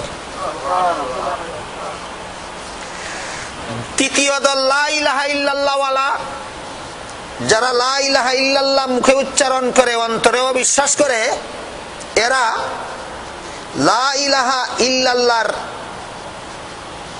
মর্যাদা দেয় না। অন্তরে বিশ্বাস আছে লা ইলাহা ইল্লাল্লাহ, মুখে উচ্চারণ করে লা ইলাহা ইল্লাল্লাহ, কিন্তু লা ইলাহা ইল্লাল্লাহর মর্যাদা দেয় না। লা ইলাহা ইল্লাল্লাহর ভ্যালু নাই যাদের কাছে, এরা এক আল্লাহ ছাড়া মাবুদ নাই সারা জীবনই বলবে, এক আল্লাহ ছাড়া মাবুদ নাই সারা জীবনই বিশ্বাস করবে, অথচ এক আল্লাহর ইবাদত বন্দেগী করবে না। কারণ লা ইলাহা ইল্লাল্লাহর মূল্য এদের কাছে নাই। এরা হইল পাপিষ্ট। এরা ওই ফার্স্ট টাইম যাইতে পারবে না জান্নাতে, সেকেন্ড টাইম যাইতে হবে। কথা বুঝলেন কিনা দেখেন, এরা জাহান্নামের আগুনে ছুঁইবার আগে জান্নাতে যাইতে পারবে না। জাহান্নামের আগুনে লক্ষ লক্ষ কোটি কোটি বছর শাস্তি ভোগ করার পরে যাইতে হবে। আর একদল লা ইলাহা ইল্লাল্লাহ ওয়ালা, মুখে উচ্চারণ করে লা ইলাহা ইল্লাল্লাহ, অন্তরে বিশ্বাস করে লা ইলাহা ইল্লাল্লাহ, এবং কাজে কর্মেও পরিণত করে, আল্লাহর ইবাদত বন্দেগীও করে, কিন্তু আল্লাহকে সন্তুষ্ট করার জন্য নয়, মানুষকে দেখানোর জন্য। কত নম্বর এরা সিরিয়াল? 4 নম্বর সিরিয়াল, মানুষের দেখাই বেলাই করে। হাদিস শরীফে রাসূল করিম সাল্লাল্লাহু আলাইহি ওয়াসাল্লাম বলেন, এদের জাহান্নাম ছাড়া আল্লাহর কাছে কোনো পুরস্কার নাই। হাদিস শরীফে আল্লাহ রাসূল বলেছেন, একদল শহীদ জাহান্নামে যাবে শুধু মানুষের প্রশংসা পাওয়ার জন্য, যুদ্ধ করতে গিয়া শহীদ হওয়ার কারণে। একদল দান খয়রাত করনেওয়ালা জাহান্নামে যাবে শুধু মানুষকে সন্তুষ্ট করার উদ্দেশ্যে দান খয়রাত করার কারণে, একদল আলেম জাহান্নামে যাবে শুধু মানুষকে সন্তুষ্ট করার উদ্দেশ্যে, মানুষকে নিজের ভক্ত বানাইয়া রাখার উদ্দেশ্যে ধর্মের কাজ করার কারণে একদল আলেম জাহান্নামে যাবে। শুধুমাত্র আল্লাহকে সন্তুষ্ট করার উদ্দেশ্য নিয়ে যারা লা ইলাহা ইল্লাল্লাহর মর্ম বাস্তবায়ন করবে, আল্লাহর ইবাদত বন্দেগী করবে, একমাত্র তারাই জাহান্নামের শাস্তি পাওয়ার আগে জান্নাতে যাবে। কথাগুলি বুঝার, স্মরণ রাখার এবং জীবনে ফলো করার মতো কিনা দেখেন। তাই আল্লাহ পাক রব্বুল আলামিন সূরা তাহার ৮ নম্বর আয়াতে বলতেছেন, আল্লাহু লা ইলাহা ইল্লাহু লাহুল আসমাউল হুসনা। ৪ নম্বর আয়াত থেকে যার পরিচয় দেওয়া হইল, পরিষ্কার নাম তার আল্লাহ, তিনি ছাড়া তোমাদের আর কোনো মাবুদ নাই। মুখে স্বীকার করতে হবে, অন্তরে বিশ্বাস করতে হবে, কাজে কর্মে প্রমাণ দিতে হবে, সৎ উদ্দেশ্যে করতে হবে। বুঝলেন কিনা দেখেন, মুখে স্বীকার করতে হবে, অন্তরে বিশ্বাস করতে হবে, কাজে কর্মে প্রমাণ দিতে হবে এবং উদ্দেশ্য সৎ। মানুষের প্রশংসা পাওয়ার জন্য আমি হজ করি না, আমি আল্লাহকে সন্তুষ্ট করার জন্য হজ করি। গেল সূরা তাহার ৮ নম্বর আয়াত পর্যন্ত আল্লাহ পাক রব্বুল আলামিনের পরিচয়। আল্লাহ পাক রব্বুল আলামিনকে পরিচয় করার পরে যদি আমরা আল্লাহর পরিচয় যার লাভ হয়, সে কোনদিন আল্লাহর গোলামি ছাড়তে পারে না, কোনদিন আল্লাহর নাফরমানি করতে পারে না। এই জন্য মুফাসসিরিন কেরাম খুব পরিষ্কার ভাষায় তাফসীরের কিতাবে লিখেছেন, বাংলা ভাষায় যেই জিনিসটাকে বলে পরিচয়, আরবি ভাষায় এইটাকেই বলে মারিফত। মারিফত শব্দের অর্থই পরিচয়। এই জন্য মুফাসসিরিন কেরাম তাফসীরের কিতাবে লিখেছেন, আল্লাহর পরিচয় যারা লাভ করতে পারলো, আল্লাহর মারিফত যারা হাসিল করতে পারলো, অর্থাৎ যারা আল্লাহকে চিনার মতো চিনতে পারলো, এদের মধ্যে দুইটা গুণ পাওয়া যাবে। একটা হলো আল্লাহর গোলামি ছাড়তে পারে না, আর একটা হলো গুনার কাজ করার সাহস করতে পারে না।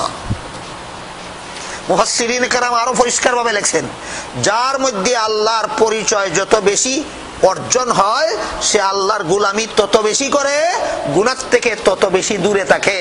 যার মধ্যে আল্লাহর পরিচয়ের যত অভাব হয়, সে তত বেশি বন্দেগীর থেকে দূরে থাকে, তত বেশি গুনাহে লিপ্ত হয়। এই কথাটা বুঝলে আমি তো আশা করি আমাদের কার মধ্যে আল্লাহর কি পরিমাণ পরিচয় হাসিল হয়েছে যে বুঝতে অসুবিধা হওয়ার কারণ নাই, না কি বলেন? আমি যদি দেখি আমি কোন রকমের বন্দেগী পারতে পারি না, সাধ্যমতো সকল প্রকার বন্দেগী করি, আমি যদি দেখি আমি কোন রকমের গুনার কাজ করতে সাহস করি না, সকল প্রকার গুনার থেকে দূরে থাকি, তাহলে বুঝতে হবে আমি আল্লাহকে চিনি নাই। কি বলেন? বুঝতে হবে আমি আল্লাহকে চিনতে পারি নাই, আল্লাহকে চিনার মতো চিনছি, চিনার মতো। আমি যদি দেখি আমি আল্লাহর বন্দেগীর থেকে দূরে, আমি যদি দেখি আমি হারাম কাজে লিপ্ত, তাহলে বুঝতে হবে আমি আল্লাহকে চিনতে পেরেছি, মোটেও না। এই জন্য আল্লাহ পাক রব্বুল আলামিন 5টা আয়াতে আল্লাহর পরিচয় দিয়েছেন। আল্লাহকে চিনো যদি আল্লাহর গোলামি করতে চাও, আল্লাহকে চিনো যদি আল্লাহর নাফরমানি ছাড়তে চাও। আল্লাহর গোলামি করতে হইলে, আল্লাহর নাফরমানি ছাড়তে হইলে আল্লাহকে চিনা ছাড়া গত্যন্তর নাই, বিকল্প কোনো ব্যবস্থা নাই। এই 8 আয়াতের দ্বারা আল্লাহ শুধু রাসূল করিম সাল্লাল্লাহু আলাইহি ওয়াসাল্লামের কাছে কোরআন কেন নাজিল করলেন এটা বুঝাইলেন। আপনার কাছে কোরআন নাজিল করেছি সারা রাতভর নফল নামাজে দাঁড়াইয়া কোরআন তেলাওয়াত করে ঘুম বিসর্জন দিয়ে স্বাস্থ্য বিনষ্ট করে ফেলার জন্য নয়। আপনার কাছে কোরআন নাজিল করেছি যারা আমাকে চিনতে চায় তাদেরকে চিনাইয়া দেওয়ার জন্য, যারা আমার পথে আসতে চায় তাদেরকে আমার পথ দেখাইয়া দেওয়ার জন্য, যারা আমার শাস্তিকে ভয় করে তাদেরকে আমার শাস্তি থেকে বাঁচার ব্যবস্থা দেওয়ার জন্য আপনার কাছে কোরআন নাজিল করেছি। আপনার দুশমনেরা দুশমনি করবে, এটা আপনার একা ব্যাপার নয়। আপনার আগের নবীরার আমলেও দুশমনেরা দুশমনি করেছে। আগের নবীরার আমলে যে দুশমনেরা দুশমনি করেছে, এই প্রসঙ্গে আল্লাহ এক্সাম্পল স্বরূপ বলেন 9 নম্বর আয়াতে, ওয়াহাল আতাকা হাদিসু মূসা, আপনি কি মূসা আলাইহিস সালামের খবর সবর জানেন? মূসা আলাইহিস সালামের খবর সবর জানেন বলতে আল্লাহ কি বুঝাতে চান? হযরত মূসা আলাইহিস সালামের জন্মের আগেই তারে হত্যা করার সিদ্ধান্ত হয়েছিল রাজদরবারে। জন্মের আগেই হত্যা করার ফয়সালা। দেখি সাধারণ বিপদ মনে করেন আপনারা। জন্মের আগে হত্যা করার ফয়সালা কিভাবে হয়েছিল? হযরত মুসা আলাইহিস সালাম ছিলেন বনি ইসরাইলের নবী। এটাও একটা ব্যাপার। তাফসীরের অনেকগুলি ব্যাপার আছে, মৌলিক ব্যাপার। এগুলি জানা থাকলে অনেক তাফসীরের কথা বোঝা সহজ হয়ে যায়। এর মধ্যে একটা হলো, আল্লাহ পাক রব্বুল আলামিন দুনিয়াবাসী মানুষের হেদায়েতের জন্য যত নবী রাসূল পাঠাইছেন, এদের সংখ্যা সঠিকভাবে বলা কঠিন। কোন হাদিসের দ্বারা বোঝা যায় যে কমসে কম 1,24,000, এর ঊর্ধ্বে এর ডাবল হইতে পারে। আমরা আপাতত ধরে নেই কমপক্ষে 1,24,000। 1,24,000 নবী রাসূল আল্লাহ দুনিয়াতে পাঠাইছেন দুনিয়াবাসী মানুষের হেদায়েতের জন্য। এর মধ্যে মাত্র 11 জন নবী ভিন্ন বংশের। 1,24,000 থেকে 11 বাদ দিলে 1,23,989 থাকেনি। 1,23,989 জন নবী পাঠাইছেন আল্লাহ একটা গোষ্ঠীর মধ্যে। একটা গোষ্ঠীর মধ্যে আল্লাহ 11 জন নবী ছাড়া বাকি সমস্ত নবীকে আল্লাহ একটা গোষ্ঠীর মধ্যে পাঠাইছেন। এই গোষ্ঠীটার নাম ইসরাইল। গোষ্ঠীটার নাম ইসরাইল। ইসরাইল কাকে বলে? ইসরাইলের পরিচয়টা বুঝেন। হাল আতাকা হাদিসু মুসা আয়াতের তাফসীর বোঝার জন্য ইসরাইলের গোষ্ঠীগত পরিচয় জানা থাকতে হবে। হযরত ইব্রাহিম আলাইহিস সালাম 9 নম্বর নবী ছিলেন, ইসরাইলের বহির্ভূত নবী। ইসমাঈল আলাইহিস সালাম 10 নম্বর নবী ছিলেন, ইসরাইলের বহির্ভূত নবী। মুহাম্মাদুর রাসূলুল্লাহ সাল্লাল্লাহু আলাইহি ওয়াসাল্লাম 11 নম্বর নবী, যিনি ইসরাইলের বহির্ভূত নবী। আর ইব্রাহিম আলাইহিস সালামের দ্বিতীয় ছেলের নাম ছিল ইসহাক আলাইহিস সালাম। ইসহাক আলাইহিস সালামের এক ছেলের নাম ছিল ইয়াকুব আলাইহিস সালাম। তাহলে ইয়াকুব আলাইহিস সালাম হইলেন সম্পর্কে ইব্রাহিম আলাইহিস সালামের দ্বিতীয় ছেলের ঘরের নাতি। কথা বুঝেন কিনা দেখেন। এই ইয়াকুব আলাইহিস সালাম এর আরেক নাম ছিল ইসরাইল। এটা শব্দটা হইল হিব্রু ভাষা। তাদের সকলের ওই মাতৃভাষা ছিল হিব্রু ভাষা। ইব্রাহিম আলাইহিস সালামের মাতৃভাষা ছিল হিব্রু ভাষা। ইসমাঈল আলাইহিস সালাম, ইসহাক আলাইহিস সালাম, ইয়াকুব আলাইহিস সালাম তারা ছিলেন সিরিয়ার কেনান নামক জনপদের বাসিন্দা। এদের ওই অঞ্চলের লোকদের মাতৃভাষা ছিল হিব্রু ভাষা। হিব্রু ভাষায় ইয়াকুব আলাইহিস সালামের আরেক নাম ছিল ইসরাইল। এই জন্য ইয়াকুব আলাইহিস সালামের 12 ছেলে। 12 ছেলের মধ্যে সর্বপ্রথম ছেলের নাম কোন কোন তাফসীরের বিবরণ মতে ছিল ইয়াহুদা। ওই তার নামে নামেই বর্তমান দুনিয়ার ইহুদিরা নিজেদেরকে ইহুদি নামে পরিচয় দেয়। ওই ইসরাইলের প্রথম ছেলের বংশধরেরা। ইয়াকুব আলাইহিস সালামের নাম হইল ইসরাইল, আর ইয়াকুব আলাইহিস সালামের প্রথম ছেলের নাম ছিল ইয়াহুদা। আর ইয়াহুদার নেক্সট জেনারেশন হইল এরা।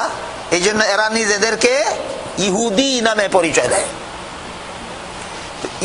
ইয়াকুব আলাইহিস সালামের প্রথম ছেলের নাম ছিল ইয়াহুদা, আর 11 নম্বর ছেলের নাম ছিল ইউসুফ, আর 12 নম্বর ছেলের নাম ছিল বিনয়ামিন। সর্বমোট 12 ছেলে।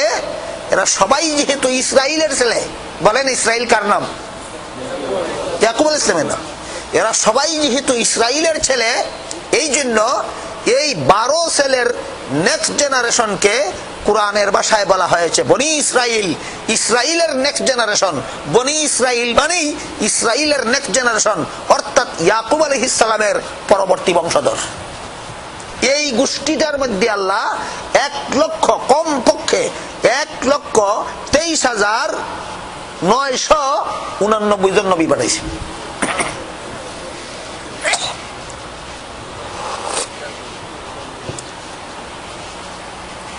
যে এলাকার সরকারে বেশি ডাক্তার পাঠায়, বোঝা গেল এই এলাকাত রোগীর সংখ্যা কম। আরেক প্রশ্নের জবাব দেওয়া দিলাম ইশারায়, বুঝলেন কিনা দেখেন। মনে মনে একটা প্রশ্ন জাগতে পারে, এটা ইশারায় জবাব দেওয়া দিলাম। যে গোষ্ঠীর মধ্যে রোগী নাই এই গোষ্ঠীতে ডাক্তার বেশি ফাটানি দরকার। আরেকটা প্রশ্ন আসতে পারে, তাহলে তো এরা পয়গম্বরের বংশধর, এর বড় ফজিলত। পয়গম্বরের বংশধর হওয়াটা তো সৌভাগ্যের ব্যাপার, তাহলে তো এরা বড় বিরাট বড় ভাগ্যবান। শোনেন, বর্তমান দুনিয়ার প্রত্যেকটা মানুষ হযরত নূহ আলাইহিস সালামের বংশধর। হে মুসি হোক, সাবার হোক, মেতর হোক, সুইপার হোক, বর্তমান দুনিয়াতে এমন একটা মানুষ নাই, এমন একটা চোর নাই, এমন একটা ডাকাত নাই, এমন একটা বদমাশ নাই যে হযরত নূহ আলাইহিস সালামের নেক্সট জেনারেশন নয়। কাজেই ভালো লোকের বংশধর হওয়াটাই সৌভাগ্যের ব্যাপার নয়। হাদিস শরীফে বরং আল্লাহ রাসূল বলেন, মাম বাত্তা বিহি আমালুহু লাম ইউসরি বিহি নাসাবুহু। যার আমল খারাপ তার বংশ ভালো হওয়ার কোনো উপকার নাই। কথা বুঝলেন কিনা দেখেন, যার আমল খারাপ তার বংশ ভালো হওয়ার কোনো উপকার নাই। বরং কোরআনের আয়াতে আল্লাহ পরিষ্কার ভাষায় বলেন, ইন্না আকরামাকুম ইনদাল্লাহি আতকাকুম। আল্লাহর কাছে তোমাদের সবচেয়ে বেশি সম্মান কার? সবচেয়ে বেশি পরহেজগার, যে সবচেয়ে বেশি পরহেজগার। একটা লোক ছিল রাসূলের যুগে গোলাম বংশের, আর একটা লোক ছিল সৈয়দ বংশের। গোলাম বংশের লোকটার নাম বিলাল, সৈয়দ বংশের লোকটার নাম আবু লাহাব। বুঝতে পারছেন? বংশ ভালো হইলেই পরকাল ভালো, তাহলে আবু লাহাবের পরকাল কি হবে? আল্লাহ পাক রব্বুল আলামিন বলেন, সায়াসলা নারান যাতা লাহাব। আবু লাহাবকে জাহান্নামের শিখাময় আগুন দিয়ে চিরকাল জ্বালিয়ে শাস্তি দাও। আর হযরত বিলাল রাদিয়াল্লাহু আনহু বর্তমান দুনিয়াতে সাহাবায়ে কেরামের পরবর্তী যুগে কিয়ামত পর্যন্ত, আর মুহাম্মদুর রাসূলুল্লাহর পূর্ববর্তী যুগে আদম আলাইহিস সালাম পর্যন্ত যত ওলি আউলিয়া দুনিয়াতে এসেছেন, সমস্ত ওলি আউলিয়ার চেয়ে শ্রেষ্ঠ মর্যাদা আল্লাহর কাছে হযরত বিলাল রাদিয়াল্লাহু তাআলা।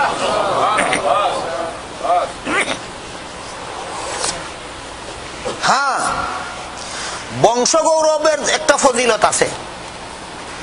কখন? আল্লাহ রাসূল বলেন, খিয়ারুকুম ফিল জাহিলিয়্যাতি খিয়ারুকুম ফিল ইসলাম। যার বংশ ভালো, ইসলামী কার্যকলাপের বেলায় যদি সে ভালো হয়, তাহলে সোনায় সোহাগা। সোনায় সোহাগা, সোনা নাই, সোহাগার কি দাম? ইমান নাই, ইসলাম নাই, আমল বালা নাই, বংশের কি দাম? কোনো দাম নাই। যাই হোক, হযরত ইয়াকুব আলাইহিস সালাম এর মাতৃভাষায় আরেক নাম ছিল ইসরাইল। এই জন্য তার পরবর্তী বংশধরদেরকে কোরআনের ভাষায় বলে বনি ইসরাইল। এরা জন্মগতভাবে ছিলেন সিরিয়ার বাসিন্দা। সিরিয়ার থেকে হযরত ইউসুফ আলাইহিস সালামের মাধ্যমে তারা মিশর চলে গিয়েছিলেন। কথা আপনাদের স্মরণ রাখতে হবে সামনের কথাগুলি বোঝার জন্য। বুঝে থাকলে বলেন, ইসরায়েলি গোষ্ঠী কারে কয় চিনলেন তো? এরা কোন দেশের বাসিন্দা ছিলেন? সিরিয়ার। ইউসুফ আলাইহিস সালামকে তার বড় 10 ভাইয়েরা একদল ব্যবসায়ীর কাছে বিক্রি করে দিল, গোলাম বলে বিক্রি করে দিল। ব্যবসায়ীরা ইউসুফকে সিরিয়ার থেকে কিনে নিয়ে মিশরের বাজারে বিক্রি করে দিল। মিশর বিক্রি হওয়ার পর অনেক দিন পরে তিনি মিশরের বাদশা হইয়া গেলেন। মিশরের বাদশা হওয়ার পর ইউসুফ আলাইহিস সালাম সিরিয়াতে তার বংশের যারা ছিল, ইসরায়েলি বংশের যারা সিরিয়াতে ছিল, সমস্ত ইসরায়েলি বংশধরদেরকে ইউসুফ আলাইহিস সালাম সিরিয়াত থেকে মিশরে নিয়ে গেলেন। এই কথাটা মনে রাখতে হবে সামনের কথাগুলি বোঝার জন্য। বুঝে থাকলে বলেন, ইসরায়েলিরা সিরিয়ার বাসিন্দা ছিল, কার মাধ্যমে মিশরে বসতি স্থাপন করলো? ইউসুফ আলাইহিস সালাম। ইউসুফ আলাইহিস সালাম মিশরের বাদশা হওয়ার আগে মিশরের শাসন ক্ষমতা, রাষ্ট্রীয় ক্ষমতা ছিল যে গোষ্ঠীর হাতে, ওই গোষ্ঠীটার নাম ছিল কিপ্তি। কিপ্তি বংশের লোকেরা মিশরের শাসন ক্ষমতায় সবসময় থাকত।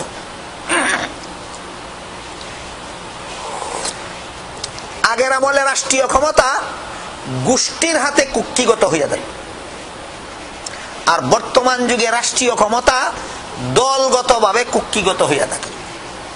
বাংলাদেশের রাজনৈতিক দলের অভাব নাই, কিন্তু গদির ওইলে এই দল নাইলে এই দল, ওইলে এই দল নাইলে এই দল, আর কোন দল না। এক দুইটা দল ওই গদিতে যায়, আর বাকি দল খালি খালি তালে তালে আছে। আরো মজার ব্যাপার হইল, এই দল গদিতে গিয়া কয় হি দলে দেশের সম্পদ লুটিয়া খাইছে, আর হি দল গদিতে গিয়া কয় ই দলের দেশের সম্পদ লুটিয়া খাইছে। পরিবর্তন দল আবার পরিবারের কুক্ষিগত হয়ে গেছে। ঠিকই বলছে। আমি বলতে চাই, এক দল গদিতে, প্রথম দল গদিতে গিয়া বলে দ্বিতীয় দল দেশের সম্পদ লুটে খেয়েছে, দ্বিতীয় দল গদিতে গিয়া বলে প্রথম দল দেশের সম্পদ লুটে খেয়েছে। দুনো দলের কথা যদি সত্য হয়, এলে ফলাফল কি দাঁড়ায়? আর কোন দলই যদি লুটিয়া না খাইয়া থাকে, তাইলে দুনো দলই সত্য বলছে না দুনো দলই মিথ্যা বলছে। যারা দেশের সম্পদ লুটিয়া খায় এরা যেমন ক্ষমতার যোগ্য নয়, যারা মিথ্যা বলে তারাও ক্ষমতার যোগ্য নয়। ইউসুফ আলাইহিস সালাম মিশরে যাওয়ার আগে গদি কোন গোষ্ঠীর হাতে থাকতো? কিপ্তি গোষ্ঠী। ইউসুফ আলাইহিস সালামের মাধ্যমে এই কিপ্তি বংশের লোকের শাসন ক্ষমতা ইসরায়েলি গোষ্ঠীর হাতে আসলো। কথা বুঝেন কিনা দেখেন। এই কথাটা বোঝার জন্য এতক্ষণে ইসরায়েলের পরিচয় জানা দরকার ছিল। কিপ্তি বংশের লোকদের হাতে মিশরের শাসন ক্ষমতা থাকতো সব সময়। ইউসুফ আলাইহিস সালামের মাধ্যমে এই মিশরের রাষ্ট্রীয় ক্ষমতা গোষ্ঠীগত পরিবর্তন হইল। এতদিন পর্যন্ত কিপ্তি গোষ্ঠীর লোকেরা মিশর শাসন করত, এখন ইসরায়েলি গোষ্ঠীর হাতে আসলো মিশরের শাসন ক্ষমতা। একাধারে 400 বছর পর্যন্ত ইসরায়েলি গোষ্ঠীর হাতে রইল মিশরের শাসন ক্ষমতা। বুঝে থাকলে বলেন, ইসরায়েলি গোষ্ঠীর হাতে মিশরের শাসন ক্ষমতা কতদিন রইল? 400 বছর। এই 400 বছর কিপ্তি বংশের লোকেরা শাসন ক্ষমতা থেকে বঞ্চিত রইল। পূর্বে যারা গদিতে ছিল, অন্য কারো কারণে গদি হারাইল, যতদিন পর্যন্ত গদি হারা থাকে ততদিন পর্যন্ত মনের মধ্যে হিংসা, বিদ্বেষ, দুশ্মনী বাড়তে থাকে। 400 বছর পরে আবার যখন কিপ্তি বংশের হাতে মিশরের শাসন ক্ষমতা গেল, কতদিনের হারানো ক্ষমতা পাইল ফিরত? 400 বছর। এই 400 বছরের হারানো ক্ষমতা ফিরত হওয়ার কারণে তাদের আক্রোশ, হিংসা চরিতার্থ করতে লাগলো। মিশরের বাসিন্দা ইসরায়েলিদের উপর অমানসিক জুলুম অত্যাচার শুরু করে দিল। কিরকম জুলুম অত্যাচার, এর বিবরণ দিয়া শেষ করা যাবে না। আল্লাহ কোরআন শরীফের বিভিন্ন সূরায় বিভিন্ন আয়াতে এই মিশরের কিপ্তি বংশের ক্ষমতা হারাওয়ালারা আবার যখন ক্ষমতা ফিরত পাইল, ইসরায়েলিদের উপর অবর্ণনীয় জুলুম অত্যাচার চালাইতে লাগলো। এমত অবস্থায় এক সময় মিশরের ক্ষমতা যখন, মিশরের গদিতে যখন বসা ছিল ফেরাউন, তার ব্যক্তিগত নাম নয়, এটা ছিল রাষ্ট্রীয় উপাধি। তত্ত্ববিদ মুফাসসিরিনে কেরামের মতে তার ব্যক্তিগত নাম ছিল রামাসিস। কিন্তু আমাদের সমাজে রামাসিস কইলে কে ফেরাউন বুঝবে না। যেমন আবু জাহালের নাম ছিল আবুল হাকাম, আবুল হাকাম কইলে কেউ আবু জাহাল বুঝে না। আবুল আহাবের নাম ছিল আব্দুল উজ্জা, আব্দুল উজ্জা বললে কেউ আবুল আহাব বুঝে না। ঠিক তেমনি ভাবে রামাসিস কইলে কেউ ফেরাউন বুঝে না। কাজেই আপনারা হযরত মুসা আলাইহিস সালামের যুগে মিশরের ক্ষমতাসীন সরকার যে ছিল তার নামই ধরে নেন ফেরাউন। এই ফেরাউন যখন মিশরের গদিতে অধিষ্ঠিত, তখন ফেরাউনের রাজ দরবারে একদিন আলোচনা হইল যে আমরা হারানো গদি ফেরত পাইয়া ইসরায়েলিদের উপর যে এত জুলুম অত্যাচার করতেছি, আল্লাহ পাক রব্বুল আলামিন জাবুর কিতাবে উল্লেখ করে দিয়েছেন যে ইসরায়েলি গোষ্ঠীর মধ্যে আল্লাহ অসংখ্য নবী রাসূল পাঠাবেন।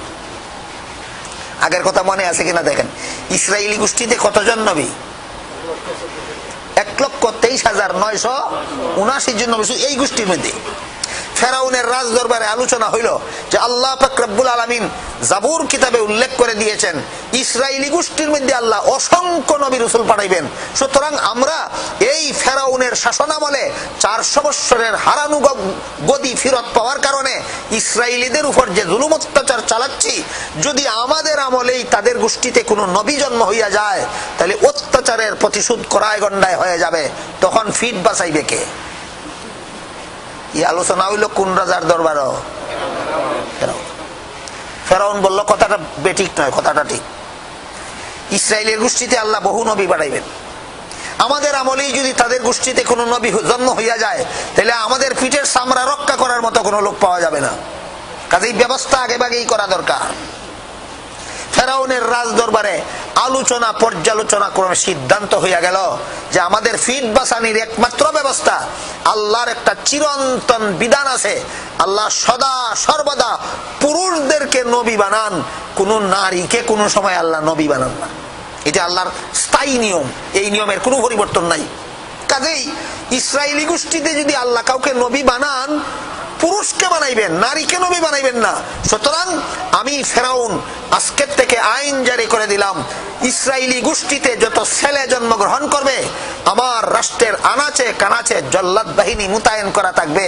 ইসরায়েলের গোষ্ঠীতে কোথাও কোনো ছেলে জন্ম হওয়ার সাথে সাথেই তারা সেখানে যাবে এবং ওই ছেলেটাকে মায়ের কুল থেকে কেড়ে নিয়ে হত্যা করে ফেলবে। আর যত মেয়ে জন্মগ্রহণ করা হবে করবে এদেরকে হত্যা করার কোনো দরকার নাই, এরা নবী হওয়ার কোনো সম্ভাবনা নাই, এরা আমাদের বান্দি দাসী হইয়া থাকবে। এই আইন ফেরাউনের দরবারে পাশ হইয়া গেল।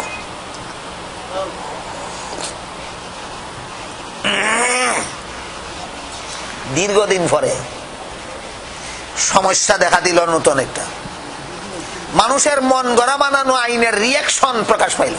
কি রিয়াকশন? এই দেশে যত নিকৃষ্ট মানের কাজ, জুতা সিলানি, জুতা বানানি, আর ড্রেন পরিষ্কার করা, টয়লেট পরিষ্কার করা, এইগুলি আমরা ইসরায়েলি যুবকদের দ্বারা করাইতাম। ইসরায়েলের সন্তানগুলি বৎসরের পর বৎসর হত্যা করে চলার কারণে এখন টয়লেট পরিষ্কার করানোর মতো কোনো লোক পাওয়া যায় না। এখন রাজবংশের লোক দিয়া সুইপারের কাজ করাইতে হয়। ঠিক আছে, আমি শুনছি, কথাই লেখা নেই না, আর কিছু লেখা কথা শেষ হওয়ার পরে না, কথার সাথে সম্পর্ক আছে।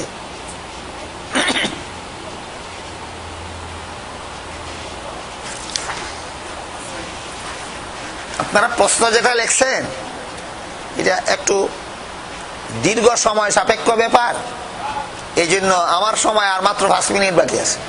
আমার কথা কোন পর্যায়ে, সমাপ্তির পর্যায়ে না অসমাপ্তির পর্যায়ে, আপনারা নিজেরাই বুঝতেছেন। কাজে এই দীর্ঘ সময় সাপেক্ষ ব্যাপার প্রশ্নের জবাবটা আজকে আমি দুঃখিত আজকে এখানে দেওয়ার সুযোগ নাই। এছাড়া আমি তো মনে করি স্থানীয় মাসআলা মাসাইল ফতোয়া ফরাইজের ব্যাপার স্থানীয় উলামায়ে কেরামদের কাছ থেকে সংগ্রহ করি সবচেয়ে ভালো। যাই হোক, পরে দেখা যাবে এই ব্যাপারে কি করা যায়। ফেরাউনের দরবারে যে আইনটা ফাঁস হইল, এই আইনের রিয়াকশনটা কি হইল বুঝলেন কিনা দেখেন। এই আইনের রিয়াকশনটা হইল এটা। তাই অনেক দিন পরে ফেরাউনের দরবারে আবার তার দরবারের মন্ত্রীরা এই সমস্যা, এই আইনের যে রিয়াকশন, সেই রিয়াকশনটা ফেরাউনের দরবারে তুলে ধরল। এবার ফেরাউন তার আইনে সংশোধনী আনলো। এই জন্যই মুফাসসিরিনে কেরাম লেখেন, আইন বানানির অধিকারও কোনো মানুষের নাই, আইন বানানির যোগ্যতাও কোনো মানুষের নাই। আইন বানানির অধিকারও একমাত্র আল্লাহর, আইন বানানির যোগ্যতাও একমাত্র আল্লাহর। মানুষের দায়িত্ব শুধু আল্লাহর আইনগুলি বাস্তবায়ন করার।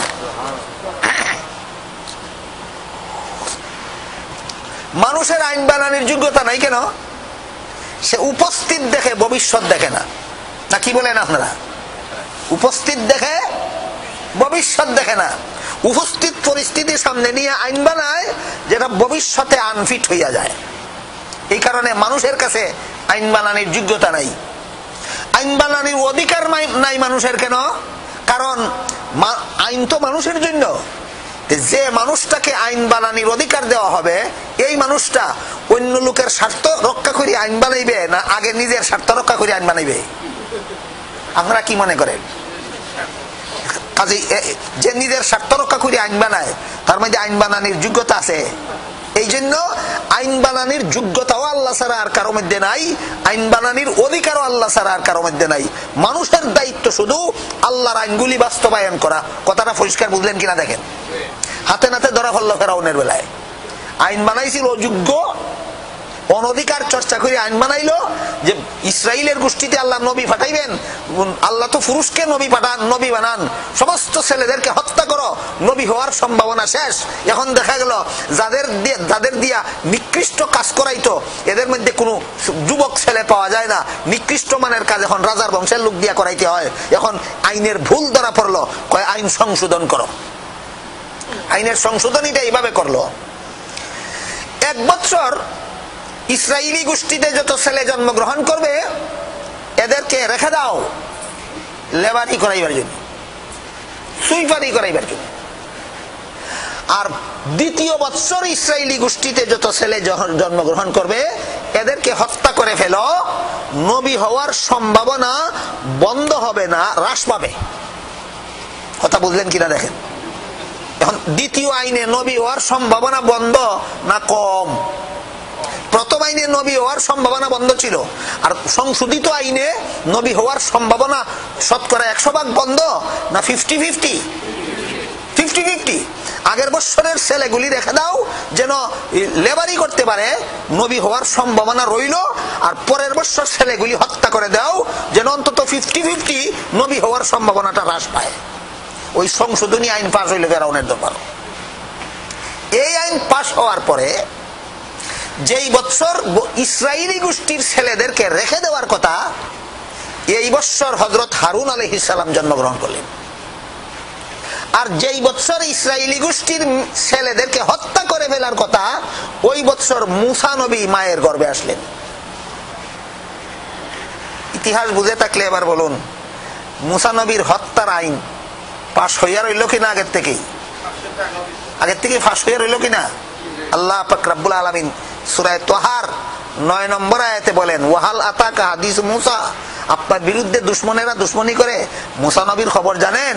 মায়ের গর্ভে থাকা অবস্থায় হত্যার আইন পাশ হইয়া রইছিল। কাজেই নবীর দায়িত্ব পালন করতে গিয়ে কোনো দুশমনের দুশমনির সম্মুখীন হবেন না, এটা কোন নবীর বেলায় ছিল না, আপনার বেলায়ও হবে না। এই জন্য হাদিস শরীফে আল্লাহ রাসূল বলেছেন, আসাদুন নাসি বালাআনিল আম্বিয়া সুম্মাল আমসাল ফাল আমসাল। দুনিয়াতে সবচেয়ে বেশি বিপদ আপদের সম্মুখীন হতে হয়েছে নবী রাসূলগণকে, আর নবী রাসূলগণের পরে যে যত বেশি ফলোয়ার হবে নবী রাসূলের, সে তত বেশি বিপদ আপদের সম্মুখীন হবে দুনিয়ায়। এর দ্বারা আল্লাহ পাক রব্বুল আলামিন 2টা উপকার করেন তাদেরকে। একটা হইল, নবী হইলে তো কোনো গুনাহই নাই, বিপদের দ্বারা মর্যাদা শুধু বাড়াইতেই দেখেন। আর নায়েবে নবী হইয়া থাকলে বিপদ আপদ দিয়া যা কিছু গুনাহ কাটা ছিল সবগুলির কাফারা করাইয়া দেন।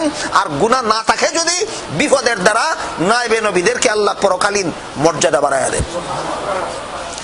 ঘটনা মাত্র শুরু হইল। আজকে হযরত মুসা আলাইহিস সালামের সময় শেষ হয়ে গেল। আগামী আরো কয়েকদিন প্রোগ্রাম আছে, ওই প্রোগ্রামগুলিতে ঘটনার বাকি অংশ কতটুকু বলা যায় দেখা যাবে ইনশাআল্লাহ। আল্লাহ আমাদের সবাইকে কথাগুলি শোনার, বুঝার এবং কোরআনের তাফসীরের আলোকে আমাদের জীবন গড়ার তৌফিক দান করুন, আমিন। সুবহান রাব্বিকা রাব্বিল ইজ্জাতি আম্মা ইয়াসিফুন ওয়া সালামুন আলাল মুরসালিন ওয়ালহামদুলিল্লাহি রাব্বিল আলামিন।